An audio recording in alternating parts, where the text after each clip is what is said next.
नमस्कार, कहानी कुर्सी की में आपके प्रोग्राम में आपका स्वागत है। मैं हूं सौरभ शर्मा। स्टूडियो में प्रोग्राम में गेस्ट आ चुके हैं हर्षवर्धन त्रिपाठी जी, विजय त्रिवेदी जी, विनोद अग्निहोत्री जी और समीर चौगानकर साहब। बहुत स्वागत सर आप सभी का। विजय जी राधे राधे। आज कहाँ से आ रहे हैं? आज हमारे मित्र अवधेश जी ने ये इसने बस भाई दिखा दिए, कैमरे पे दिखाइए तो सही, ऐसा ना कीजिए जरा। विजय जी को एक बार क्लोज कैमरे में दिखाइएगा।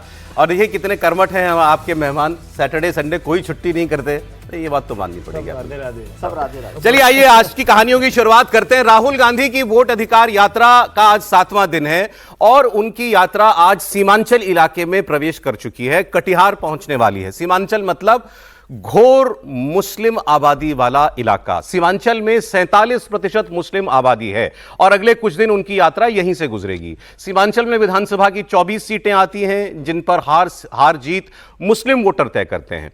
कटिहार अकेले 45% मुस्लिम आबादी रखता है। कटिहार में विधानसभा की 7 सीटें हैं जिनमें से 4 एनडीए के पास हैं, जबकि 3 पर महागठबंधन का कब्जा है। तो यह भी अपने आप में एक बड़ा इसमें भी कहानी छुपी हुई है कि घोर मुस्लिम इलाकों में भी एनडीए को ज्यादा सीटें मिली। राहुल गांधी कटिहार के बाद पूर्णिया जाएंगे जहां से पप्पू यादव सांसद हैं। पूर्णिया जिले में 7 सीटें हैं। 2020 के चुनाव में 4 पर एनडीए और 1 पर महागठबंधन और 2 पर असदुद्दीन ओवैसी की पार्टी जीती थी, जिनका गठबंधन महागठबंधन के साथ नहीं हो पाया है। राहुल गांधी की वोट यात्रा का जो रोड मैप तैयार किया गया है उसे बड़ी रिसर्च के बाद कांग्रेस पार्टी ने दरअसल तैयार किया है और इसमें बिहार के जितने उनके घटक दल साथी हैं सबके साथ राय मशवरे में लगभग 1 महीने उनसे बात करने के बाद तय किया गया। यह यात्रा उन्हीं इलाकों से गुजर रही है जहां पर कांग्रेस और महागठबंधन अपना स्ट्रांग होल्ड समझते हैं या अपने लिए एक उपजाऊ जमीन समझते हैं। अब तक 9 जिलों की 19 सीटों को यह यात्रा कवर कर चुकी है, जिसमें 12 सीटों पर महागठबंधन का कब्जा है। इस यात्रा के दौरान राहुल गांधी 23 जिलों की 50 विधानसभा सीटों को कवर करने वाले हैं और 50 में से 23 सीटें इस वक्त ऑपोजिशन यानी महागठबंधन के पास हैं। इन इलाकों में कांग्रेस ने 2020 के चुनाव में 20 कैंडिडेट उतारे थे और इन 20 में से 8 उम्मीदवार जीते थे, जिनमें 2 सीटें कटिहार जिले की ही है जहां आज राहुल गांधी की यह यात्रा हो रही है। तो पहले आइए इसी की बात कर लेते हैं, क्योंकि बिहार में ये मुस्लिम यादव और इसमें दलित और पिछड़ा इसको जोड़ने की जो कवायद राहुल गांधी और तेजस्वी यादव कर रहे हैं उसमें वो कितना कामयाब होंगे। आपको एक फुटनोट कल की कहानी एक मैं बताता हूं। कल आपने एक तस्वीर देखी होगी, राहुल गांधी खानका रहमानी नाम की एक मुस्लिम संगठन के हेडक्वार्टर कह लीजिए, वहां पर वो गए थे और फिर एक तस्वीर खानका रहमानी की तरफ से जो है वो जारी की गई। ये वो तस्वीर है। इसमें दूसरी तस्वीर है जिसमें ठीक उसी पोज में राहुल गांधी हैं जहां पर जैसे 1985 में Rajiv Gandhi as prime minister आए थे तो वो वहां पर बैठे थे। ये वो तस्वीर है, राजीव गांधी वाली तस्वीर भी इसके साथ आप चला दीजिएगा। तो कल से ये चर्चा हो रही है कि ये मैसेजिंग क्या है। क्या ये बिहार के मुस्लिम वोटरों को ये संदेश है कि बटना नहीं, क्योंकि ये खानका रहमानी के जो हेड हैं ये इमारत शरिया के भी हेड हैं, जिसका बिहार, उड़ीसा, झारखंड खास तौर पर यहाँ के मुस्लिम समाज में काफ़ी दबदबा है। तो ये एक किस्म से उनके लिए आप कह सकते हैं सिफारिशी चिट्ठी के तौर पर कि ये हमारे साथ हैं या ये राहुल गांधी और तेजस्वी के साथ हैं। और जब ये मुलाकात हो रही थी तो आप जानते हैं इसके बाहर क्या हो रहा था। इस बिल्डिंग प्रेमाइसेस के बाहर असदुद्दीन ओवैसी के समर्थक प्रोटेस्ट कर रहे थे और उनकी मांग क्या थी कि असदुद्दीन ओवैसी को महागठबंधन में शामिल किया जाए। देखिए तस्वीर, पोस्टर लेकर के आए थे हाथ में लोग, AIMIM इंडिया गठबंधन में शामिल की जाए और उनका कहना था ऐसा नहीं होगा तो मुस्लिम वोट बटेगा और इसकी जिम्मेदार कांग्रेस पार्टी और तेजस्वी यादव की पार्टी होगी। तो ये सब कुछ वहां चल रहा है। तो आज आपके लिए हम ये सीमांचल फैक्टर, मुस्लिम फैक्टर और राहुल गांधी की यात्रा का रूट, इसको डिकोड करते हैं। तो त्रिपाठी जी पहले मुझे ये बताइए, क्या अब बिहार के वोटर को स्पष्ट मैसेज चला गया है कि आपकी गाड़ी जो है वो महागठबंधन की गाड़ी ही है, उसमें ओवैसी के टेम्पो में सवार होने की जरूरत नहीं है? नहीं, देखिए ओवैसी के टेम्पो में कितना सवार होना है नहीं होना है ये तो वहाँ के मुसलमान तय करेंगे और देश में क्या एक भी मुसलमान नेता न बचा रह जाए, ये भी एक बड़ा सवाल है जो उनके मन में बार बार आता है। तो ऐसा तो नहीं होने वाला, मतलब कितना भी कट टू कट मुकाबला हो जाए, कितना भी एक दूसरे की गला काट हो जाए, हिंदू मुसलमान वोट बढ़ जाए, लेकिन ओवैसी रहेंगे। लेकिन इसमें पढ़ने वाली बात दूसरी है और अच्छा है कि वो तस्वीर बीच में चलती रहे जो आपने 1985 से 2025 चला दीजिए दोबारा, राजीव गांधी, राहुल गांधी। 4 दशक का ये मसला है तो 4 दशक की कहानी समझनी पड़ेगी देश को। 4 दशक में हुआ क्या है? 4 दशक में हुआ ये कि देश के हर राज्य में एक ऐसा नेता पैदा हो गया जो कहता तो था सोशल जस्टिस, लेकिन वोट कौन सा लेके गया? मुसलमान का। मतलब ये जरा समझने की बात है, थोड़ी पहेली है, लेकिन इस देश के जो सेकुलर पॉलिटिक्स की है उस पहेली को समझिए। मतलब वो कहते थे कि हम सोशल जस्टिस की लड़ाई लड़ रहे हैं, और देश के हर हिस्से में सोशल जस्टिस की लड़ाई लड़ते लड़ते मुसलमान उनके साथ गया। बिहार उसका एक बहुत बड़ा उदाहरण है कि लालू प्रसाद यादव कुछ भी हो जाए, और हम लोग अभी शायद परसों कहानी कुर्सी की में ही हमने बात की थी कि भाई नीतीश जी टोपी पहन रहे थे, नहीं पहना रहे थे, तो वो वही है। लालू जी ने कोई काम नहीं किया है मुसलमानों के लिए, कोई काम नहीं किया है। नीतीश कुमार ने 20 साल में क्या दबा के काम किया है? मतलब आप जाएंगे तो पटना में आपको ढंग की इमारतें नहीं दिखेंगी, लेकिन अरबी फारसी वाली इमारत सबसे बड़ी है। जो भी पटना गया है वो जानता है। अब सवाल यह है कि क्या कांग्रेस पार्टी जो 4 दशक में ये गड़बड़ हो गया है, यानी मुसलमान निकल निकल के टूट टूट के जाता चला गया, उसको मैनेज कर रही क्या? और क्या जो उनके बगल तेजस्वी बैठे उनको यह एहसास नहीं है कि ये किसके पांव के नीचे से कारपेट गायब हो रही है, यानी दरी कहां से गायब हो जाएगी और उनको पता नहीं चलेगा कि अरे हम तो जमीन पर आ गए।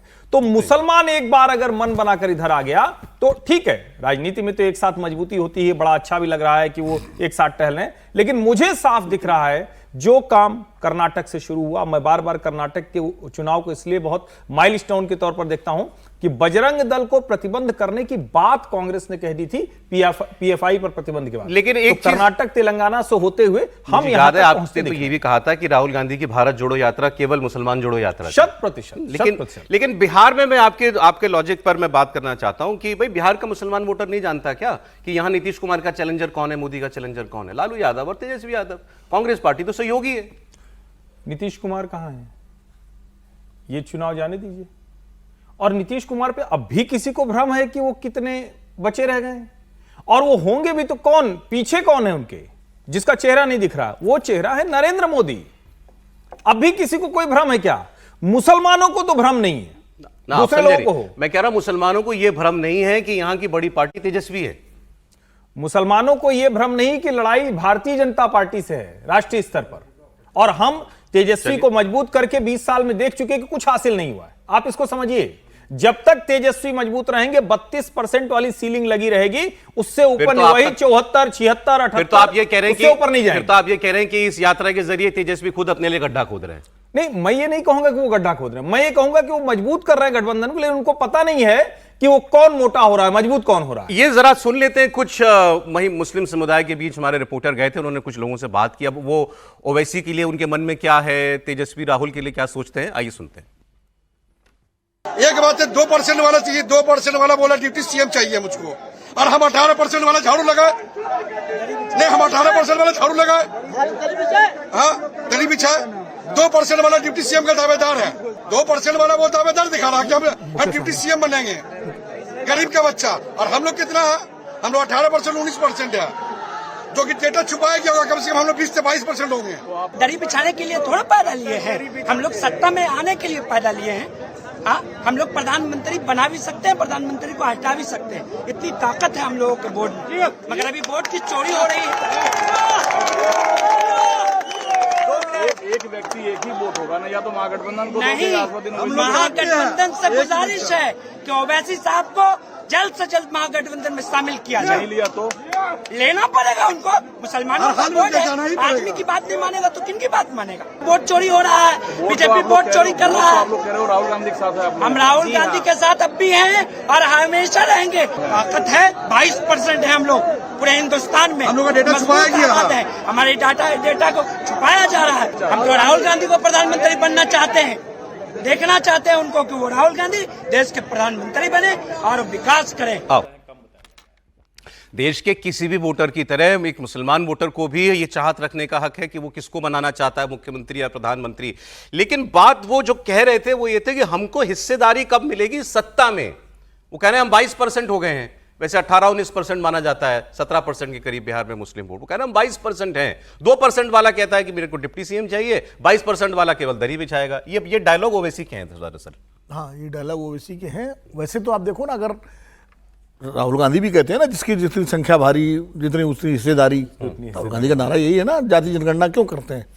तो जाहिर है 18%, 17% अगर मुसलमान हैं तो उनका डिप्टी चीफ मिनिस्टर क्यों नहीं होना चाहिए? हालांकि उनका चीफ मिनिस्टर रह चुका है, अब्दुल गफूर बिहार में रह चुके हैं मुख्यमंत्री।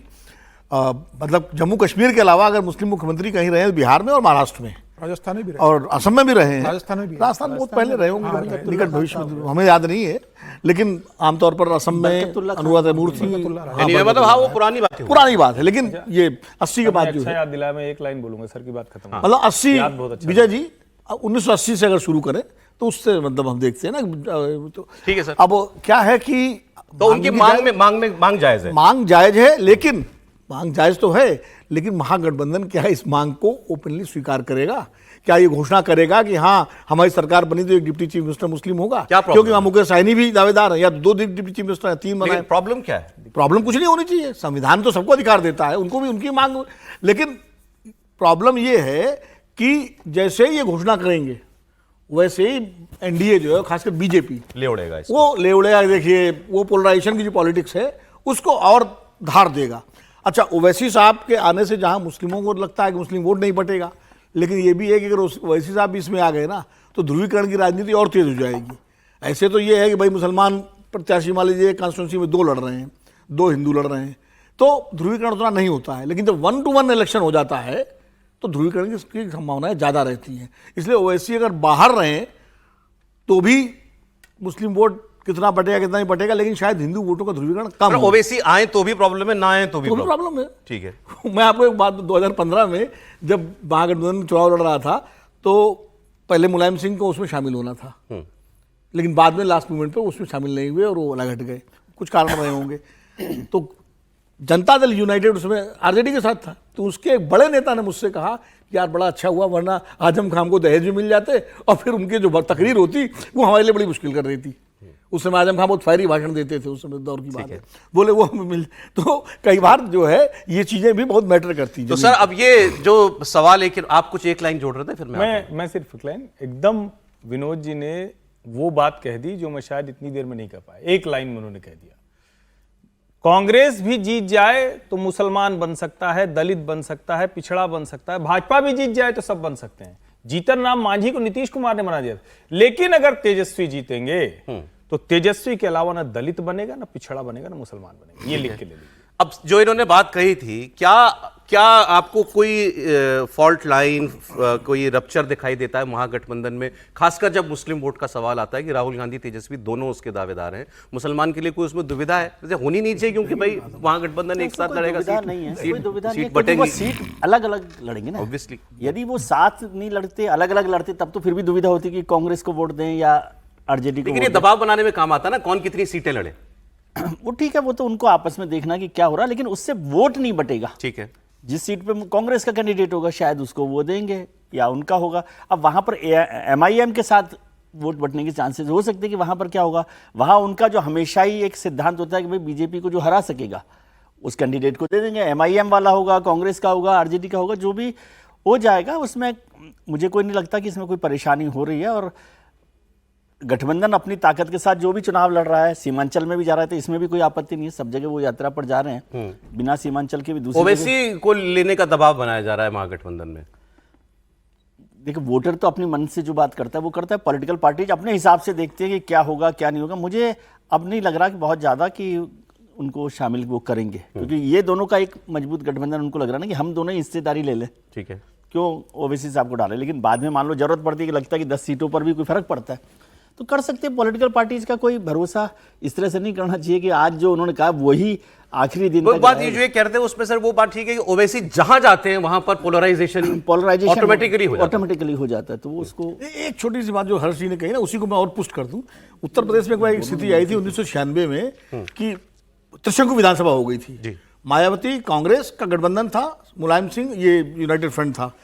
तो मायावती ने प्रस्ताव किया कि मुस्लिम चीफ मिनिस्टर हो जाए। अच्छा, और अम्मार रजवी साहब का नाम भी आगे कर दिया गया, वो शेरवानी सिला के आ भी गए, कांग्रेस भी तैयार हो गई, लेकिन मुलायम सिंह भी तैयार नहीं हुए। बिल्कुल, ये जो हर्ष कह रहे थे, तो ये है इन क्षेत्रीय दलों। क्या प्रॉब्लम है सर इसमें? मतलब मुसलमान को कुर्सी देने में क्या प्रॉब्लम आती है सो कॉल्ड सेक्युलर पार्टीज को?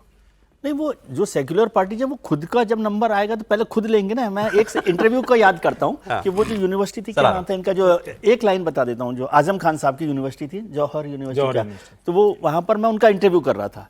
तो वो कह रहे थे ये सरकार जो है बीजेपी जो है प्रधानमंत्री मुसलमान नहीं बनाती, ये नहीं करती। मैंने कहा प्रधानमंत्री को छोड़िए, आप तो उत्तर प्रदेश है, आप मुझे आजम खान जैसा मजबूत आदमी क्यों नहीं समाजवादी पार्टी का मुख्यमंत्री चुनाव बनता? तो वो बाद में बोले कि तुम तो घर तोड़वाने में लगे हो। इंटरव्यू में भी उन्होंने बोला, मतलब कोई ऐसे नहीं अनौपचारिक तौर बोले तुम घर तोड़वा रहे हो। मैंने कहा भाई उत्तर प्रदेश में क्यों ना बने? तो ये मुसलमानों का, ये ओवैसी का आरोप कहीं ना कहीं सही है कि मुसलमानों को दरी बिछाने के लिए इस्तेमाल करते हैं। कांग्रेस के पास ये गुंजाइश है कि वो पीएम छोड़ मुख्यमंत्री भी बना सकती है, मुसलमान भी बना सकती है, पिछड़ा दलित बनाए भी हैं, लेकिन लालू जी नहीं होने देंगे। अरे इसमें सर एक दो बातें इंटरेस्टिंग फैक्ट और जोड़ता हूं, क्योंकि किसी ने यहाँ एक बार हमारी चर्चा में सवाल ये उठाता है, हमारी आपस में बातचीत में, कि राहुल गांधी यात्रा पर निकले हैं, कहाँ सोते होंगे, होटल करते होंगे, इतनी बड़ी यात्रा लेकर के चल रहे हैं। बड़ी अच्छी डिटेल छपी है इसकी, बात करने छापी है। राहुल गांधी के साथ एक कंटेनर चलता है, भारत यात्रा में चलता था, उसमें प्रॉपर उनका जो है एक लिविंग रूम टाइप बेडरूम सब होता है, टॉयलेट वगैरह। ये आपके कहने के बाद रिपोर्ट छप सर प्रॉब्लम नहीं मैं कह सकता सर, क्योंकि आपने इसका जिक्र पहले किया। उसके अलावा एक वैनिटी वैन अलग होती है, फिर एक बस है, उस बस में राहुल गांधी का ऑफिस बनाया गया है, प्राइवेट ऑफिस बनाया गया है। इसके अलावा उनकी कसरत, वर्जिश, कपड़े लत्ते, इस सब के लिए एक अलग वैन जो है वो अलग से आती है, और एक दिन में 1000 आदमियों से ज्यादा का नाश्ता पानी लंच डिनर सब होता है। एक दिन का खर्चा भी एस्टिमेट था कि 1 करोड़ रुपए से ज्यादा पर डे कांग्रेस पार्टी इस पर खर्च कर रही है। ये जो राहुल गांधी वैनिटी वैन लेकर चल रहा है, ये लोकसभा चुनाव के समय राहुल गांधी के लिए एक बात बोल दूं, इस पर बीजेपी वालों ने मजे ली है। बीजेपी वाले ये कह रहे हैं कि कांग्रेस ने तेजस्वी यादव को राहुल गांधी का ड्राइवर बना दिया, क्योंकि जीप वो चलाते हैं। बिल्कुल। और ये जो वैनिटी वैन बनी है लोकसभा चुनाव के समय बनाई थी, भारत यात्रा जोड़ो के समय जो राहुल गांधी ने बनाई थी, वो उन्होंने महाराष्ट्र में दे दी थी, महाराष्ट्र के संगठन को इस्तेमाल करने के लिए। ये नई बनाई गई थी लोकसभा चुनाव में, और उसी को राहुल गांधी अभी इस्तेमाल कर रहे हैं। अब राहुल गांधी जिस तरीके से मुस्लिम क्षेत्र में जा रहे हैं लगातार, तो मुझे लगता है कि हिंदुस्तान के मुसलमानों को अब राहुल गांधी भविष्य के जिन्ना नजर आ रहे हैं। उनको लगता है कि भाई जिस तरीके से जिन्ना ने मुसलमानों का जिक्र किया था, तो कांग्रेस को वो एक नई मुस्लिम लीग के रूप में देखते हैं, और राहुल गांधी को नए जिन्ना के रूप में देखते हैं कि भाई राहुल गांधी अगर रहेंगे तो मुसलमानों की आवाज बनती रहेगी। और आप देखिए राहुल गांधी, इसके लिए आप कोई और उदाहरण ले सकते थे, जिन्ना का क्यों लिया आपने? नहीं, ओके, जिस तरीके से जिन्ना ने उस समय मुसलमानों को लेकर जिस हद तक चले गए थे, भारत तोड़ने की हद तक वो चले गए थे, राहुल अपील, अब मुसलमानों को ये लग रहा है कि भाई राहुल गांधी ऐसे है कि जो हमारी बात को लेकर चल रहा है लगातार। और आप कल देखें जिस तरीके से वो मिलने गए थे मुस्लिम कम्युनिटी के लोगों से, हिंदू मंदिर जाना था वो वहां नहीं गए, लेकिन वो वहां मुसलमानों के साथ मिलने चले गए। वक्फ बिल पर जिस तरीके से राहुल गांधी ने और प्रियंका गांधी ने रिपोर्टर ने सर वैसे बताया, मंदिर जाने का कार्यक्रम राहुल गांधी का कभी नहीं था। नहीं, पार्टी बना दी तो मजबूर हो जाना, स्टॉप था, उनको मंदिर के अंदर जाना था, ऐसा कहीं नहीं। राहुल गांधी तो कभी नहीं जाएंगे।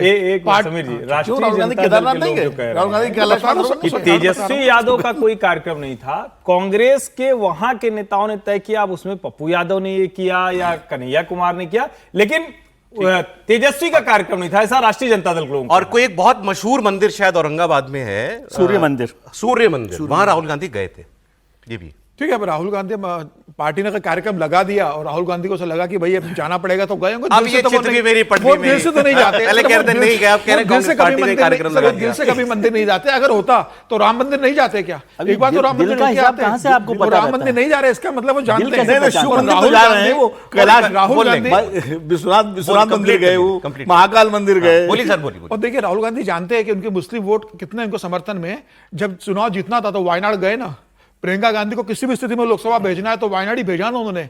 उत्तर प्रदेश किया, किसी राज्य की सीट नहीं दी, तो उन्हें पता है कि जहां मुसलमान होगा वो एक तरफा उनको वोट करेगा। मुस्लिम वोट फर्स्ट प्रायोरिटी है, निश्चित रूप से उनकी प्राथमिकता है। सर आगे भी। हाँ नहीं, जिन्ना वाली तुलना गलत है, इसलिए गलत है कि राहुल गांधी जाति जनगणना की जब बात करते हैं तो तमाम बड़े हिंदू समुदाय की भी बात करते हैं। नहीं, वो मुसलमानों की जाति जनगणना नहीं करते सर, एकदम सही कह रहे हैं आप। वो जाति जनगणना, हिंदुओं की जाति, हिंदुओं जाति जनगणना, हिंदुओं की जाति, तो फिर जिन्ना कैसे कहेंगे? हिंदुओं में जाति बांटना है और मुसलमानों को अलग बात। जिन्ना कभी नहीं कहा, आप मौलाना आजाद कह सकते हो। जिन्ना से तुलना करना मतलब ये तो एक तरह से डेरोगेटरी है। जिन्ना करे ना करे, लेकिन आप राहुल गांधी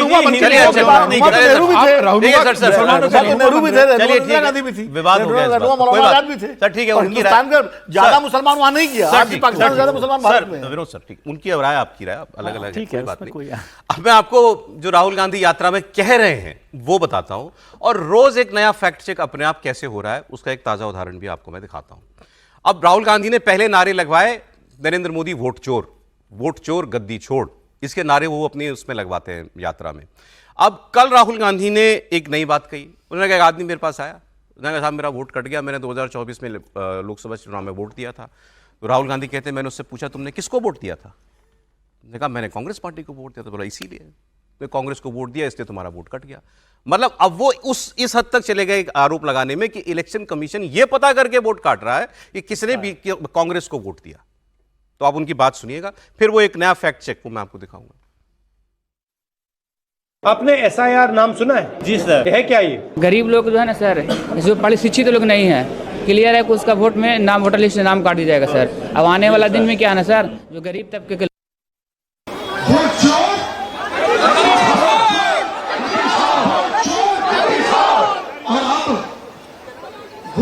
महाराज बिहार आए आज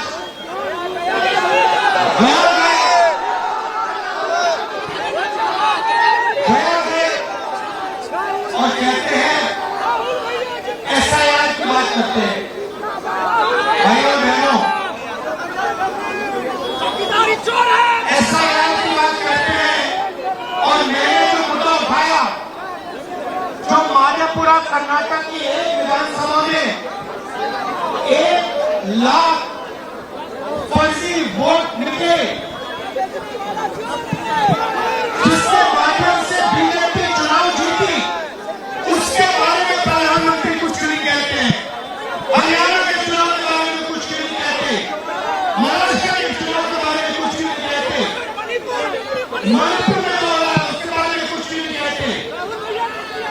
सच्चाई ये है भाई और बहनों कि इलेक्शन कमीशन और प्रधानमंत्री बीजेपी मिलकर लोकतंत्र को खत्म करने में लगे हैं, संविधान को मिटाने में लगे हैं और आपका वोट चोरी करते हैं। अब राहुल गांधी ने ये आरोप तो लगा दिया, कुछ लोगों से वो मिलते भी हैं, पार्टी उनको कुछ लोगों से उनकी मुलाकात कराती है, वो बताते हैं अपनी शिकायत कि वोट कट गया किसी का या वोट में कैसे गड़बड़ी हो रही है। तो ऐसे ही जैसे अभी रंजू देवी का एक मामला आया था, उन्होंने राहुल गांधी से कहा मेरा वोट कट गया, बाद में उन्होंने खुद बताया मीडिया को कि नहीं मुझे तो यहाँ के लोकल लोग ले गए थे सचिव वगैरह, और उन्होंने कहा मुझे कि तुम्हारा नाम नहीं है, जाके राहुल गांधी को बताओ, लेकिन मेरा नाम तो है।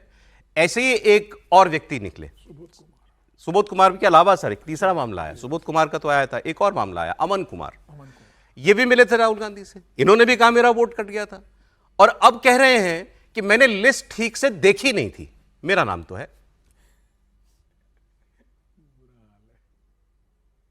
आपने SIR नाम सुना है? जी सर। है क्या ये? गरीब लोग जो है ना सर, जो पढ़े शिक्षित लोग नहीं है, क्लियर है कि उसका वोट में नाम, वोटर लिस्ट में नाम काट दिया जाएगा सर। अब आने वाला दिन में क्या है ना सर, जो गरीब तबके के लोग हैं उनको वोट देने का अधिकार छीन लिया जाएगा। बिल्कुल यही हो रहा है, तो वही हो रहा है, पूरे देश में हो रहा है, और बिहार में इन्होंने नया तरीका निकाला है, इसको ऐसा नाम दिया है बस सर।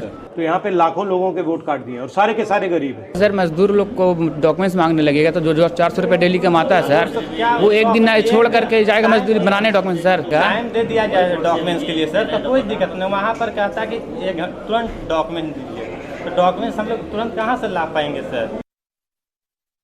मेरा नाम अमन कुमार, पिता ईश्वरी रेगट, घर किरात। मेरा वोटर लिस्ट में नाम जुड़ा हुआ है, कुछ अभाव के कारण हमने देख नहीं पाया, इसलिए मैंने बोल दिया। मेरा नाम वोटर लिस्ट में है, इसमें से कोई आपत्ति नहीं है, ये मेरा वोटर लिस्ट में नाम है, मैं इससे संतुष्ट हूँ। हमने चेक नहीं कर पाया था, इसलिए हमने जो भी है जानकारी का अभाव में बोल दिया, लेकिन हमने चेक नहीं कर पाया, इसलिए हम बोल दिए। आपका नाम है ना? जी मेरा नाम है सीरियल नंबर 4 में अमन कुमार।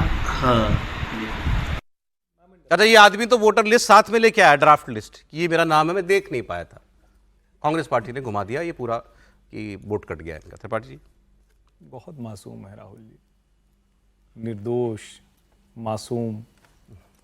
अब इतना मासूम व्यक्ति पता नहीं, कुछ घर के दुलरुआ रहे हैं, बड़े परिवार के बच्चे हैं, सामान्य समझ का भी अभाव है। अरे भाई इतना भी क्या कठिन है, 10, 20, 50 ऐसे लोग होंगे भाई जिनका नाम कट जाता है, पता नहीं चलता उनका नाम, आप उनको भी नहीं पहुंच पा रहे हैं। मतलब आपको झूठ भी बोलना है, अफवाह भी फैलानी है, नाम कट जाता है, कोई वोट चोरी के लिहाज से नहीं, सामान्य स्थिति में आप चले जाइए, हर कॉन्स्टिट्यूंसी में 100-200 लोग मिल जाएंगे, भैया हमारा वोट कट गया। आप ही कट गया था, हमारा ही कट गया था, और हम तो प्रयास भी किए थे, बीएलओ को फोन भी किए, फिर भी नहीं हो पाया सर। सामूहिक तौर पर, सार्वजनिक तौर पर कोई बात नहीं, चलिए, लेकिन कोई बात नहीं है तो है। तो अब वो हम ये थोड़ी कहेंगे कोई हमारा वोट चोरी करके ले गया, लेकिन ऐसे लोगों तक भी अगर कांग्रेस पार्टी और राष्ट्रीय जनता दल के लोग नहीं पहुंच पा रहे हैं कि बिहार से दिल्ली तक चाय पिलाने लाते हैं, अलग अलग लोगों से थार पर बैठाकर बात कराते हैं, बढ़िया सेटअप लगता है उसमें लोगों को बुलाया जाता, और फिर भी एक आदमी अब तक नहीं मिला जो अपने पर टिका रह सके। पीपीटी में जिसका जिसका नाम लिया उन्होंने बता दिया भैया ये वजह थी। भाई कुछ देखिए, कुछ समस्या दूसरी है। सत्ता न मिलने की हताशा आपको बहुत परेशान कर रही है। आपको आराम की जरूरत है, राजनीति से दूर जाने की जरूरत है। एक लाइन की बात। बिहार के चुनाव की बात कर रहे हैं, इस बीच एक बड़ी खबर कर्नाटका से आ रही है। कर्नाटक में कांग्रेस नेता के घर ईडी की रेड हुई और इस रेड में 12 करोड़ रुपया कैश बरामद हुआ है। कांग्रेस नेता के घर से 6 करोड़ की ज्वेलरी भी बरामद हुई है। देश भर में 31 ठिकानों पर ईडी की रेड इस वक्त चल रही है। केसी वीरेंद्र ये नाम है इन कांग्रेस लीडर का, और इनके घर से ईडी को 12 करोड़ रुपए कैश बरामद हुआ है। तो ईडी की बड़ी कार्रवाई इस वक्त चल रही है। वैसे देश भर में यह कार्रवाई चल रही है और कांग्रेस के एमएलए हैं ये अब और जानकारी है। केसी वीरेंद्र कांग्रेस के एमएलए हैं, इनके ऊपर ये रेड हुई और वो जो सीजर हुआ है वो भी दिख रहा है आपको। नोटों के मंडल भी इसमें दिखाई दे रहे होंगे। कर्नाटका में वैसे कहते हैं, मैंने नहीं देखा, मतलब ये एक उदाहरण दे रहा हूं, कैश का बड़ा चलन है और पॉलिटिक्स बड़ी कैश हैवी हो गई है कर्नाटक की, खास तौर पर। गोवा में कैसीनो इनका, गोवा में इनका कसीनो है, कैसीनो है इनका, नेताजी का। हाँ, इन्हीं नेता का। कैश आता होगा। नहीं, कर्नाटक का समीर जी बता सकते हैं कितना पैसा होता है 12 करोड़ रुपए? कैसे, हम तो एक आइडिया भी नहीं है कि कैसे बता सकते हैं क्या है सर आपको? महाराष्ट्र लेकिन में, कर्नाटक में ये विवाद होगा ना, एमएलए कांग्रेस का एमएलए है। नहीं, मैं इसीलिए कह रहा हूँ कि एमएलए है ये तो, आप कह रहे कांग्रेस का एमएलए है, मैं कह रहा हूँ ये तो कांग्रेस का एमएलए है, एमपी मिनिस्टर नहीं है। अच्छा, नहीं, उसके आगे की बात है। कर्नाटक, वहां कितने पैसे हैं, मतलब सब जगह है, नेता लोगों के पास सब जगह वैसे भी हैं, लेकिन चुनाव शुरू होने के पहले अगर आपको याद हो तो भाजपा विधायक के घर से, ऑफिस से 8 करोड़ रुपया पकड़ाया था, उसका बेटा गिरफ्तार हुआ था। मतलब ये सिर्फ मैं याद दिला रहा हूं कि भाजपा के विधायकों के यहाँ के भी छापा पड़ता है और 8 करोड़ रुपया पकड़ाता है, बेटा जेल भी जाता है। उसी कर्नाटक। अनिल अंबानी की भी रेड हुई आज, तो ये भी खबर है ना सर? ईडी की रेड है, ईडी की सीबीआई की रेड पड़ी है, ईडी की रेड हो चुकी है। ईडी ने दिल्ली में बुलाया था पूछताछ के लिए, 8 घंटे पूछताछ हुई थी, फिर उनको इस महीने के आखिरी में ईडी के सामने पेश होना है।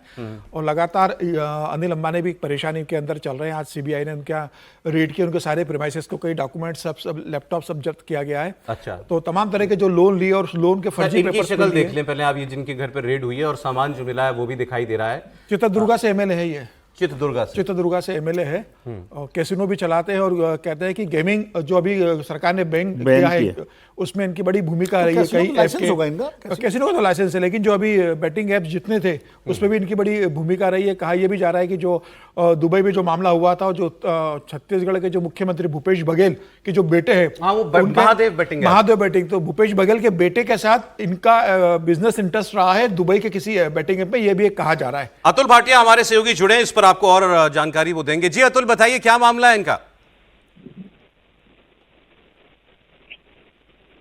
अतुल, मेरी आवाज आ रही है आपको? बिल्कुल बिल्कुल सौरभ, देखिए जिस तरीके से कल से लगातार ईडी पूरे मामले के अंदर रेड कर रही थी, कई हो चुकी ऑनलाइन बैटिंग, ऑफलाइन पूरा मामला।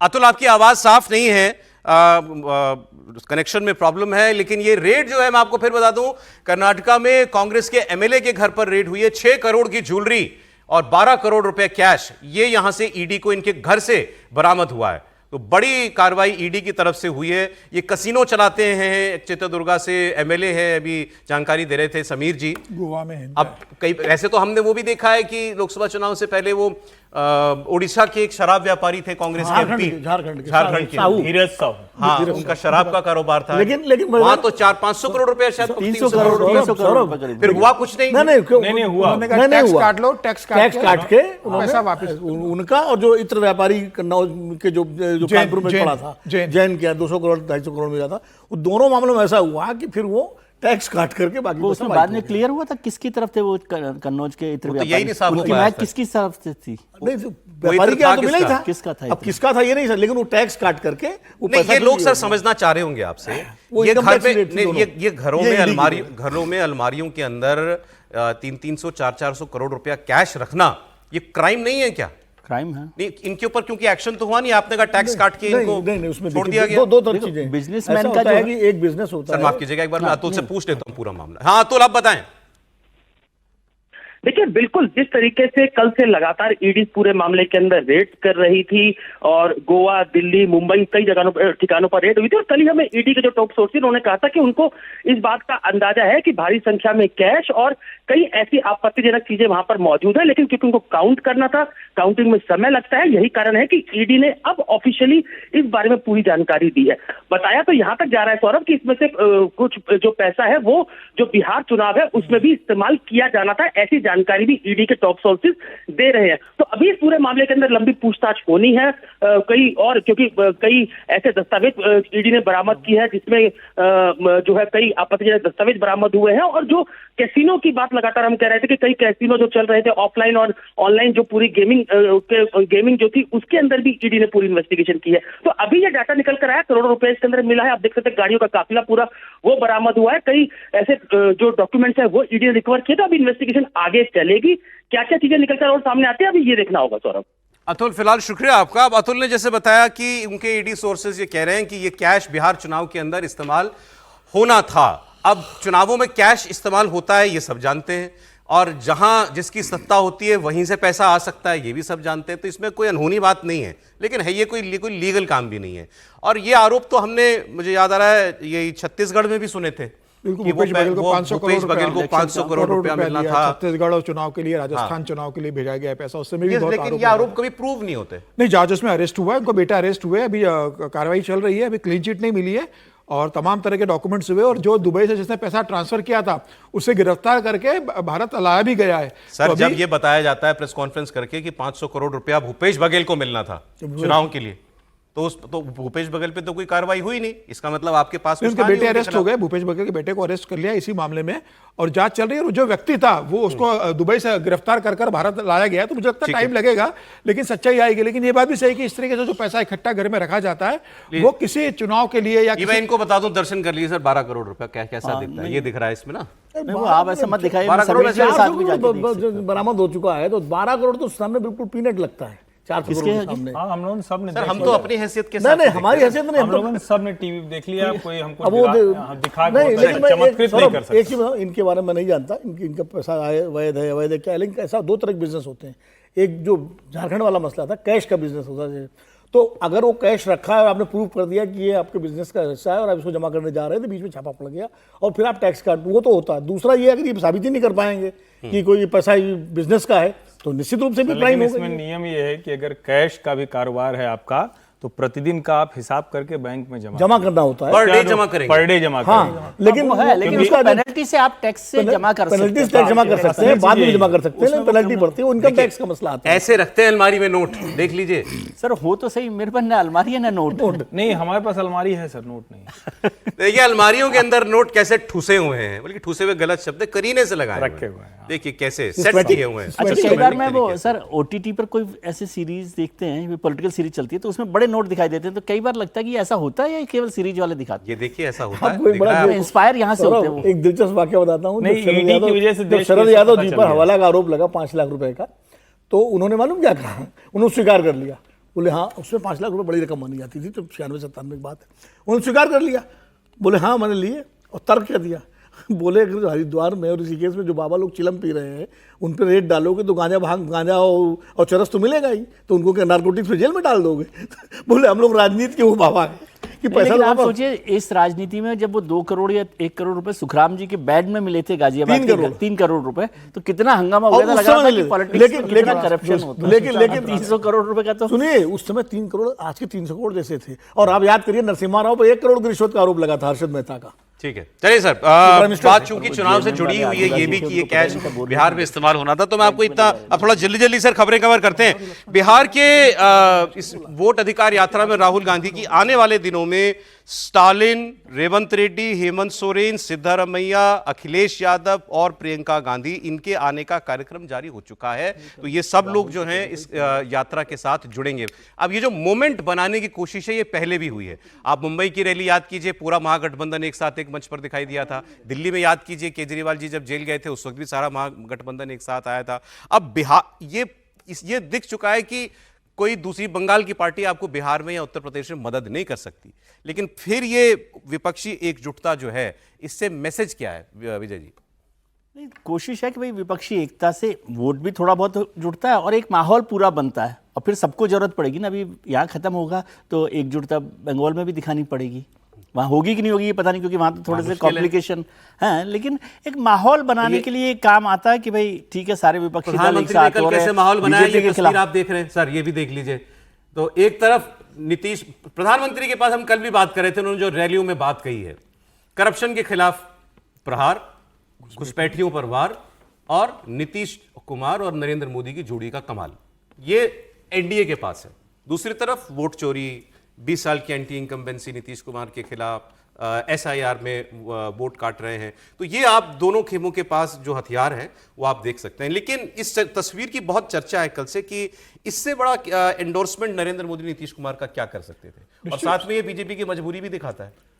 नहीं, मुझे लगता है निश्चित रूप से, और जिस तरीके से प्रधानमंत्री मोदी ने कल करप्शन के ऊपर और घुसपैठियों पे बोला है, तो बता दिया है कि भाई बिहार का चुनाव मैदान वो किस तरीके से पिच को किस तरफ लेकर जा रहे हैं। और नीतीश कुमार फिलहाल जरूर भारतीय जनता पार्टी की मजबूरी है, लेकिन प्रधानमंत्री मोदी इस बात को जानते हैं कि अब नीतीश कुमार वो नहीं है कि जो पहले एक नीतीश कुमार हुआ करते थे ब्रांड बिहार के अंदर। अब भारतीय जनता पार्टी को फ्रंट फुट पे खेलना होगा, प्रधानमंत्री नरेंद्र मोदी को आगे आकर पूरी बिहार की राजनीति को अपने कंधों पर लेना हाथ पकड़ के चलते प्रधानमंत्री नहीं, लेकिन गठबंधन में है, लेकिन तो जाना पड़ेगा। आज भी 10 से 12% का जो भी वोट बैंक बचा रहेगा उनके पास उनको मिलेगा, लेकिन वो ताकत नीतीश कुमार की नहीं है जो 2015 में 2005 में थी, 2010 में थी, 2015 में वो छोड़ के चले गए थे, 2020 में रही थी। आज नीतीश कुमार बिहार की राजनीति में बहुत कमजोर है, और मोदी जानते हैं कि अगर बिहार में चुनाव जीतना है तो जिस तरीके से मध्य प्रदेश में, राजस्थान में और छत्तीसगढ़ में प्रधानमंत्री नरेंद्र मोदी ने खुद अपने कंधों पर चुनाव पर लिया था, बिहार का चुनाव भी भारतीय जनता पार्टी को अपने कंधों पर लेना पड़ेगा। प्रधानमंत्री मोदी के नाम पर आपको चुनाव लड़ना पड़ेगा। प्रधानमंत्री मोदी ने इसी कारण देखिए समय पहले से बिहार के अंदर लगातार वो रैलियां कर रहे हैं, ऐसा नहीं कि पहली बार गए, 7 रैली वो कर चुके बिहार के अंदर। अब ये बताइए किसके कंधे में ज्यादा बोझ है, मोदी जी के या नीतीश कुमार जी के? नहीं होगा भी तो नीतीश जी को ध्यान में नहीं होगा, नीतीश जी बोझे का ध्यान नहीं रखते हैं, तो कंधा तो मोदी जी को ही मजबूत करना पड़ेगा, और वो कंधा मजबूत है। कल हम लोग बात कर रहे थे तो मैं देख रहा था, मैं उसको निकाला था मैंने, लेकिन कल रह गया था।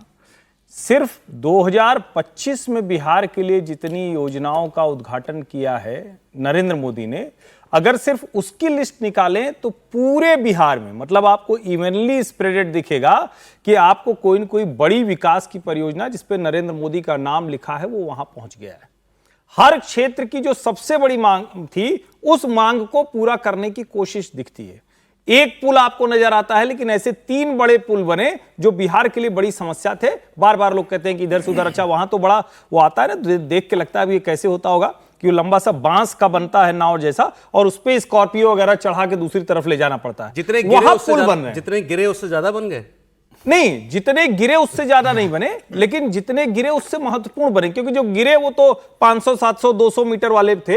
ये बहुत बड़े बड़े पुल थे जो बिहार को एक दूसरे से जोड़ते हैं, और जो गिरे उनकी भी जांच होनी चाहिए। उस पर हम लोग लंबी चर्चा कर चुके हैं कि वो अलग अलग समय में वो पुराने पुल नए पुल मिलाकर गिरे, लेकिन जो विकास के काम हुए हैं वो सचमुच दिखाते हैं कि नरेंद्र मोदी इस बार बहुत सतर्क हैं। और आप देखिए जब उनका कार्यक्रम भी लगता है तो किसी एक क्षेत्र को तय करके लगाया जाता है। एंटी इनकम्बेंसी है या नहीं नीतीश कुमार के खिलाफ? देखिए, एंटी इनकम्बेंसी नहीं हो ऐसा नहीं होता है, लेकिन देश अब प्रो इनकम्बेंसी पर चलने लगा है। एंटी किसी चीज का बिहार प्रो इनकम्बेंसी पे, बिहार अरे 20 साल से सरकार है आपको, अब इस चुनाव में हाँ प्रो इनकम्बेंसी भाई, देश प्रो इनकम्बेंसी पर है। मतलब आप समझिए, अगर अरविंद केजरीवाल ने बेईमानी ने की होती तो वो मुख्यमंत्री होते। ममता बनर्जी लगातार मुख्यमंत्री हैं, हेमंत सोरेन लगातार मुख्यमंत्री हैं, गुजरात में लगातार सरकार है। आप इसको समझिए ना, अरे पूरे दिन का सिलेबस जो है वो चाहते हैं कि मैं 10 मिनट में कर लूं। कह रहे हैं देश में प्रो इनकम्बेंसी है, बिहार। चलिए एक एक राज्य की बात कर लेते हैं। जहां खड़े हैं आप, जिस उत्तर प्रदेश में खड़े हैं, यहाँ प्रो इनकम्बेंसी नहीं है। प्रो इनकम्बेंसी है ये तो कब 27 में पता लगेगा? 22 में तो देख चुके हैं ना, अब 27 का आने दीजिए। और मध्य प्रदेश आपको प्रो इनकम्बेंसी नहीं दिख रहा है, तमिलनाडु आपको प्रो इनकम्बेंसी नहीं दिख रहा है, केरल आपको प्रो इनकम्बेंसी नहीं दिख रहा है। राज्यों का नाम आप लेते चलिए, देश प्रो एंटी देश के जो डिक्शनरी ना उससे आउट हो गया है। ये अब जो जहां आ गया वो रहेगा, ये मतलब रहेगा नहीं है। अगर गड़बड़ करेगा तो आउट होगा, अगर बेईमानी करेगा जेल जाएगा, वो इस्तीफा नहीं देगा तो अरविंद जी की तरह आउट किया जाएगा। चलिए फिर बंगाल की बात कर लेते हैं, बंगाल में बात करते हैं प्रो इनकम्बेंसी है कि पहला वाला आपका सवाल समझ नहीं आया। आप क्या कह रहे हैं, प्रधानमंत्री मोदी जी के कंधे पर बोझ है नीतीश कुमार जी, ये सवाल था आपका? नहीं, मुझे सवाल ठीक से समझ नहीं आया था, इसलिए मैंने उन्होंने कहा कि प्रधानमंत्री को अपने कंधों पर लेकर चुनाव लड़ना पड़ेगा, चलना पड़ेगा चुनाव। एक वो आता था ना, वो पता नहीं अब उस तरह के सवाल आते हैं कि शब्द नीचे लिखे रहते तो उससे वाक्य बनाना होता था। देखिए मजबूरी तो है नीतीश कुमार, इसलिए मजबूरी है कि बिना, ये प्रधानमंत्री जी को भी मालूम है, बीजेपी को भी मालूम है, नीतीश कुमार को इसलिए संभाल के रखना है। 2015 में बीजेपी और प्रधानमंत्री जी अपने चेहरे पर चुनाव लड़के देख चुके हैं, जब लालू नीतीश एक साथ हुए और 53 पे बीजेपी। रणनीति है, मजबूरी नहीं, मजबूरी है वो, इसीलिए उनको जाने नहीं दे रहे हैं। राहुल गांधी तेजस्वी की मजबूरी है? नहीं, मजबूरी है उनकी भी, गठबंधन, उसको आप रणनीति कह दीजिए, उसको आप रणनीति कह दीजिए, वो मजबूरी होती है यार। क्योंकि एक तस्वीर विजय जी को याद होगी लुधियाना वाली, जब ऐसे ही हाथ उठा रहे थे मोदी जी नीतीश जी का पकड़ के और नीतीश जी झटक रहे थे, तो वो भी याद है। तो ये मजबूरी है, क्योंकि 2 चुनाव 2015 का चुनाव देख चुके, फिर अब नीतीश उसी एजेंडे पर आ गए, क्यों झटकेंगे? विवाद हो जाएगा। नीतीश जी का मन है, उनका मन है तो यहाँ है आज, मन होगा तो वहां चले जाएंगे। नीतीश जी का मन बदल चुका है, इसलिए मजबूरी नहीं हो, प्रेम। बंगाल की बात सर, बंगाल की बात 25 में बिहार है, 26 में बंगाल है, लेकिन बीजेपी का मिशन इतना भारी नहीं है। हम आपको बताएंगे बंगाल के साथ साथ दक्षिण में भी भारतीय जनता पार्टी का क्या प्लान चल रहा है, लेकिन बंगाल की बात पहले कर लेते हैं। प्राइम मिनिस्टर कल पश्चिम बंगाल के दौरे पर थे, बड़ी बड़ी परियोजनाओं की शुरुआत भी उन्होंने वहां पर की। ममता बनर्जी उनके कार्यक्रम में नहीं आए कि उन्होंने कहा मैं बंगालियों का देश भर में बीजेपी शासित राज्यों के अंदर उत्पीड़न हो रहा है, इसलिए वो नहीं आई। लेकिन यहां जाकर प्रधानमंत्री ने, क्योंकि आप पिछला इलेक्शन याद कीजिए, कोई कसर बीजेपी ने नहीं छोड़ी थी, दीदी ओ दीदी सब हुआ था। इस बार, और उसको ममता बनर्जी ने पर्सनल इक्वेशन पर चुनाव वो लड़ा था, पैर टूट गया था तो फ्रैक्चर में भी प्रचार कर रही थी, सब चीजें हुई थी, बीजेपी ने उसको नाटक बताया था। कल मोदी जी ने कहा, अब वो सीधा डायरेक्ट ममता जी पर सीधा कोई पर्सनल अटैक बीजेपी नहीं करती, ये दिखता है। उन्होंने कहा जब तक टीएमसी नहीं जाएगी तब तक विकास नहीं हो सकता बंगाल का, और जब तक बंगाल का विकास नहीं होगा तब तक देश पूरी तरह विकसित नहीं हो सकता। सुनिए। बंगाल में विकास कार्यों के सामने एक बहुत बड़ी चुनौती भी है। चुनौती ये कि बंगाल के लिए जो पैसा हम राज्य सरकार को सीधे भेजते हैं, उसका ज्यादातर हिस्सा यहां लूट लिया जाता है। बंगाल में भी जनता तक सारी योजनाओं का लाभ पहुंचाने के लिए जरूरी है कि यहां पश्चिम बंगाल में भाजपा सरकार होनी चाहिए, कि बंगाल के लिए जो पैसा हम राज्य सरकार को सीधे भेजते हैं, उसका ज्यादातर हिस्सा यहां लूट लिया जाता है। जो पैसा भारत सरकार दिल्ली से भेजती है, वो पैसा आप लोगों पर खर्च नहीं होता, वो पैसा महिलाओं का जीवन आसान बनाने के लिए अब बात हो रही थी एंटी इनकम्बेंसी या प्रो इनकम्बेंसी की। 15 साल हो जाएंगे ममता बनर्जी को अगले वर्ष जब चुनाव होगा सत्ता में रहते हुए, और बीजेपी वहां अब मुख्य विपक्षी दल बन चुका है, कांग्रेस और लेफ्ट हाशिए पर हैं। लेकिन क्या ममता बनर्जी जो हैं वो ढलान पर दिख रही हैं आपको इस चुनाव में जाते हुए? सर, अभी तो हर जी ने कहा कि अब एंटी इनकम्बेंसी का कॉन्सेप्ट ही खत्म हो गया देश में, प्रो इनकम्बेंसी पर आ गया है। अब इस पर भी फिर बहस करना चाहते हैं आप?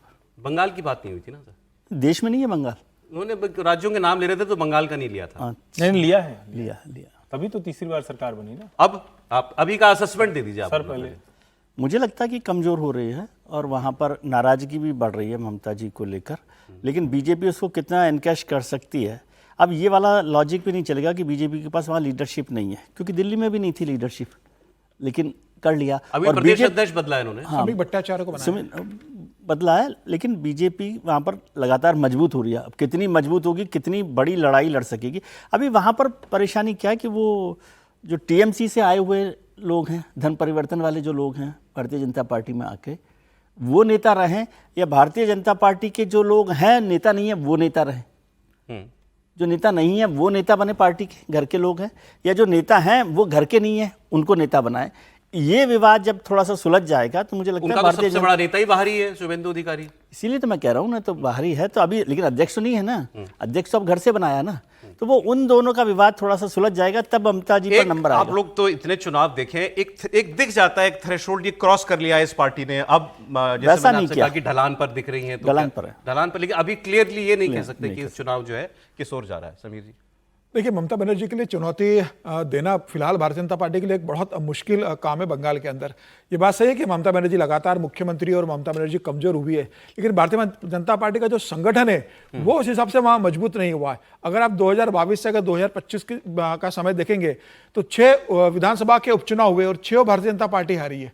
2 सीटें तो भारतीय जनता पार्टी अपनी जीती हुई जो सीटें थी वो उपचुनाव में हारी है। बाई इलेक्शन को छोड़ भी दिया हमने एक बार। लेकिन मुसलमानों का जो बड़ा एक वोट बैंक ममता बनर्जी के साथ एक तरफा जुड़ा हुआ है बंगाल के अंदर, वो ममता बनर्जी के लिए सबसे बड़ा एक प्लस पॉइंट बना हुआ है। इसके अलावा फिर ममता बनर्जी जो योजनाएं चलाती है कि 1000 रुपए महिलाओं को देती है, अब उन्होंने 5000 रुपए की एक योजना शुरू कर दी है कि जो भाई प्रवासी बंगाली आएंगे उनको हम देंगे। तमाम तरह के नवरात्र के पंडालों को उन्होंने जो दे दिया पैसा। स्ट्रैटेजी के तौर पर बीजेपी उसी मुद्दे पर है जिस पर वो 2022 के चुनाव में थी, 2021 में हुआ। हाँ 21 में नहीं, सुनिए क्यों नहीं, 21 2020 में सीए हुआ, बिल्कुल सीए एनआरसी का विवाद हुआ, और उस वक्त बीजेपी के लोग ये कहते थे कि हम जब सीए में नागरिकता देंगे तो बंगाल में जितने बाहर से आए हुए लोग हैं वो सारे हमको वोट देंगे और इसके नाम पर पोलराइजेशन भी होगा। उससे बीजेपी को बढ़त तो मिली, लेकिन उतनी नहीं कि वो ममता बनर्जी को हटा दे।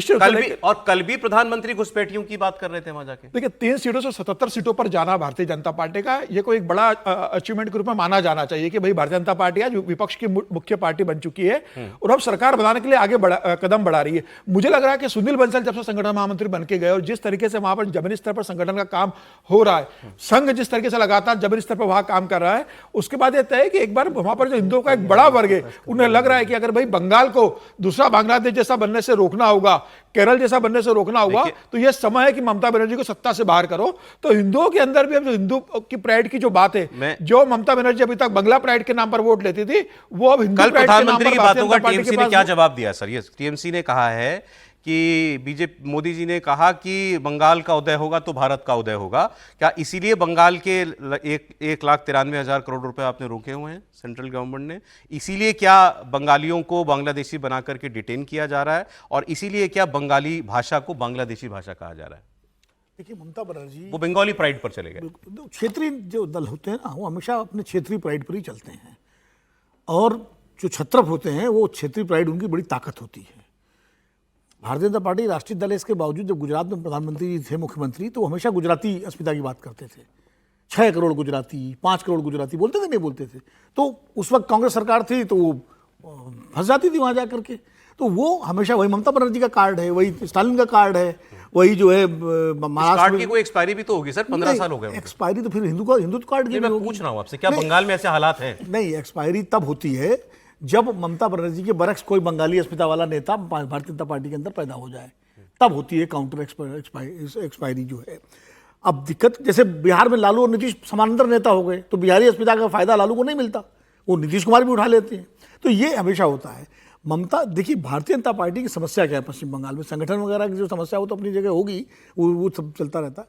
वो हमेशा पूरे चुनाव को हिंदू मुस्लिम पे ले जाती है, जबकि उसको ममता बनर्जी के शासन की जो कमियां हैं, एंटी इनकम्बेंसी है, जो कुशासन है, या जो भ्रष्टाचार, जो भी मुद्दे, गवर्नेंस के मुद्दे पर अगर वो लड़ेगी चुनाव तो ज्यादा बेहतर है। लेकिन वो हमेशा पोलराइजेशन जो है वो 2 बार पोलराइजेशन उसकी फेल हो चुकी है। एक शॉर्ट कमेंट बहुत त्रिपाठी प्लीज। नहीं, मुझे लगता है कि जो लोग भी भारतीय जनता पार्टी की रणनीति देख रहे हैं, विशुद्ध रूप से बंगाल को बर्बाद कर दिया।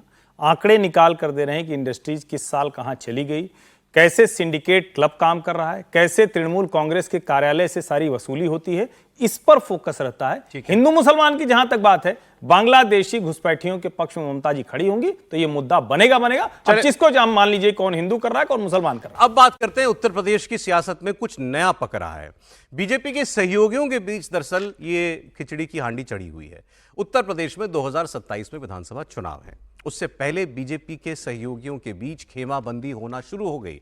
ये बात इसीलिए कह रहे हैं क्योंकि बीजेपी की सहयोगी पार्टियां, निषाद पार्टी जिनमें से एक है, उसके स्थापना दिवस पर दिल्ली में तालकटोरा स्टेडियम में एक सम्मेलन हुआ।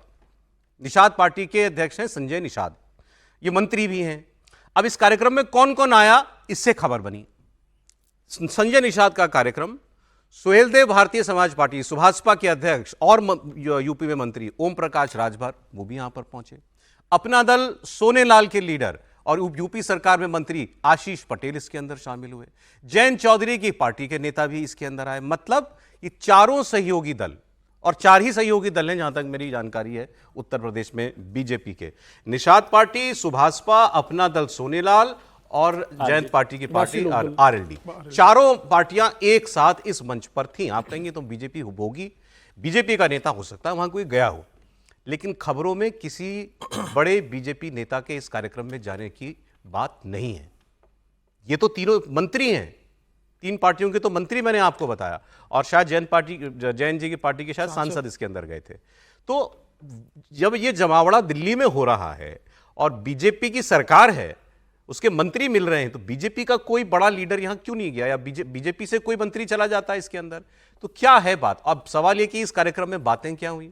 इस कार्यक्रम में बातें हुई जाति जनगणना की। यहां पर इन लोगों ने अपने भाषणों में कहा कि असली पीडीए तो यहां बैठा है। यह भी कहा गया, शायद डॉक्टर हैं, डॉक्टर संजय निषाद, तो उन्होंने कहा अब तक ये मीठी गोली देते थे, अब आरक्षण विरोधियों का पक्का इलाज करेंगे संजय निषाद। तो आरक्षण विरोधी कौन है? किसके लिए बातें हो रही हैं? अखिलेश यादव के लिए बातें हो रही हैं या किसी और को उलाना दिया जा रहा है? और आखिर ये इस सम्मेलन में बीजेपी के बड़े नेता के जाने का मतलब क्या है? बताएं त्रिपाठी जी, कुछ दिक्कत है क्या यूपी की सरकार में? नहीं, यूपी की सरकार में दिक्कत कितनी है वो तो बहुत ठीक ठीक बताना कठिन है, लेकिन एक चीज़ तो तय है ना कि पहले दिन से जो सहयोगी हैं उनका अपना राग चलता रहा है पहले दिन से। और आशीष पटेल ने तो बाकायदा जो अमिताभ यश जो उसके ATS के चीफ थे उनका नाम लेके कह दिया था कि मेरे सीने पे गोली मार दो। अनुप्रिया पटेल ने कई मुद्दों पर बात कर दी थी। संजय निषाद बोलते रहे। राजभर जी तो चिरकुपित आदमी है, वो तो कभी भी नाराज हो जाते हैं। यहां क्यों मिले? बहाना एक मिला, प्रेशर पॉलिटिक्स निश्चित तौर पर है। भारतीय जनता पार्टी के लिए क्या चिंता की बात है? भारतीय जनता पार्टी के लिए चिंता की बात यह है कि अभी लखनऊ में बाकायदा वो क्षत्रिय कुटुंब करके एक हुआ, और उसके बाद अभी उसी का और आगे बढ़ गया है।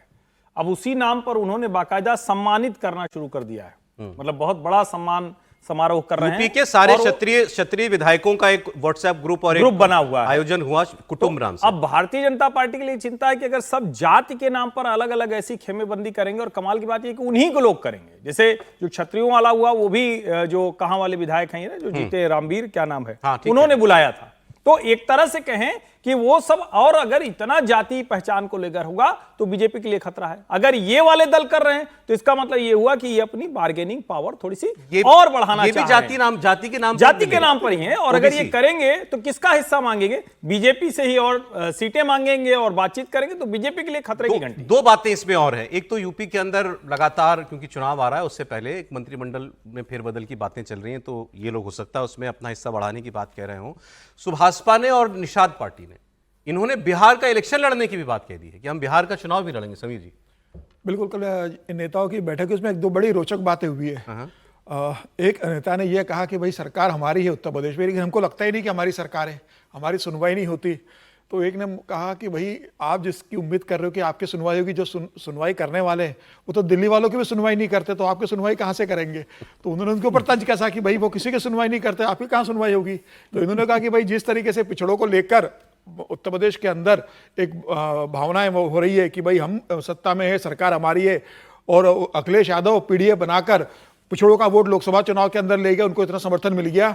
अगर यही विधानसभा चुनाव में अखिलेश का पीडीए चलेगा तो फिर हमारे पीडीए का क्या होगा? अच्छा। तो इन लोगों ने तय किया, चिंता हो गई इनको। अब यह चिंता है कि भी अखिलेश यादव का पीडीए विधानसभा के चुनाव में भारी न पड़े, इसलिए हम लोग इकट्ठे होकर अपना पीडीए लेकर चलते हैं, और हम अपनी जातिगत जनगणना, अपने समाज की बात, अपनी समस्याओं को लेकर मुखर होना पड़ेगा, तभी 2027 में भारतीय जनता पार्टी रहेंगे एनडीए में रहेंगे। अपनी उनका ये कहना है कि हमारी समस्या जो है, हमारी जो मांगे, उसे अगर सरकार सुनेगी तो हम साथ में रहेंगे। पीडीए की बात चली तो मैं समाजवादी पार्टी की मुसीबत भी आपको बता देता हूं। समाजवादी पार्टी की मुसीबत है, बर्खास्त हुई अभी विधायक पूजा पाल ने अब अखिलेश यादव को एक चिट्ठी लिख करके एक बड़ा हमला किया है। 2 पन्ने की ओपन लेटर उनको लिखा है।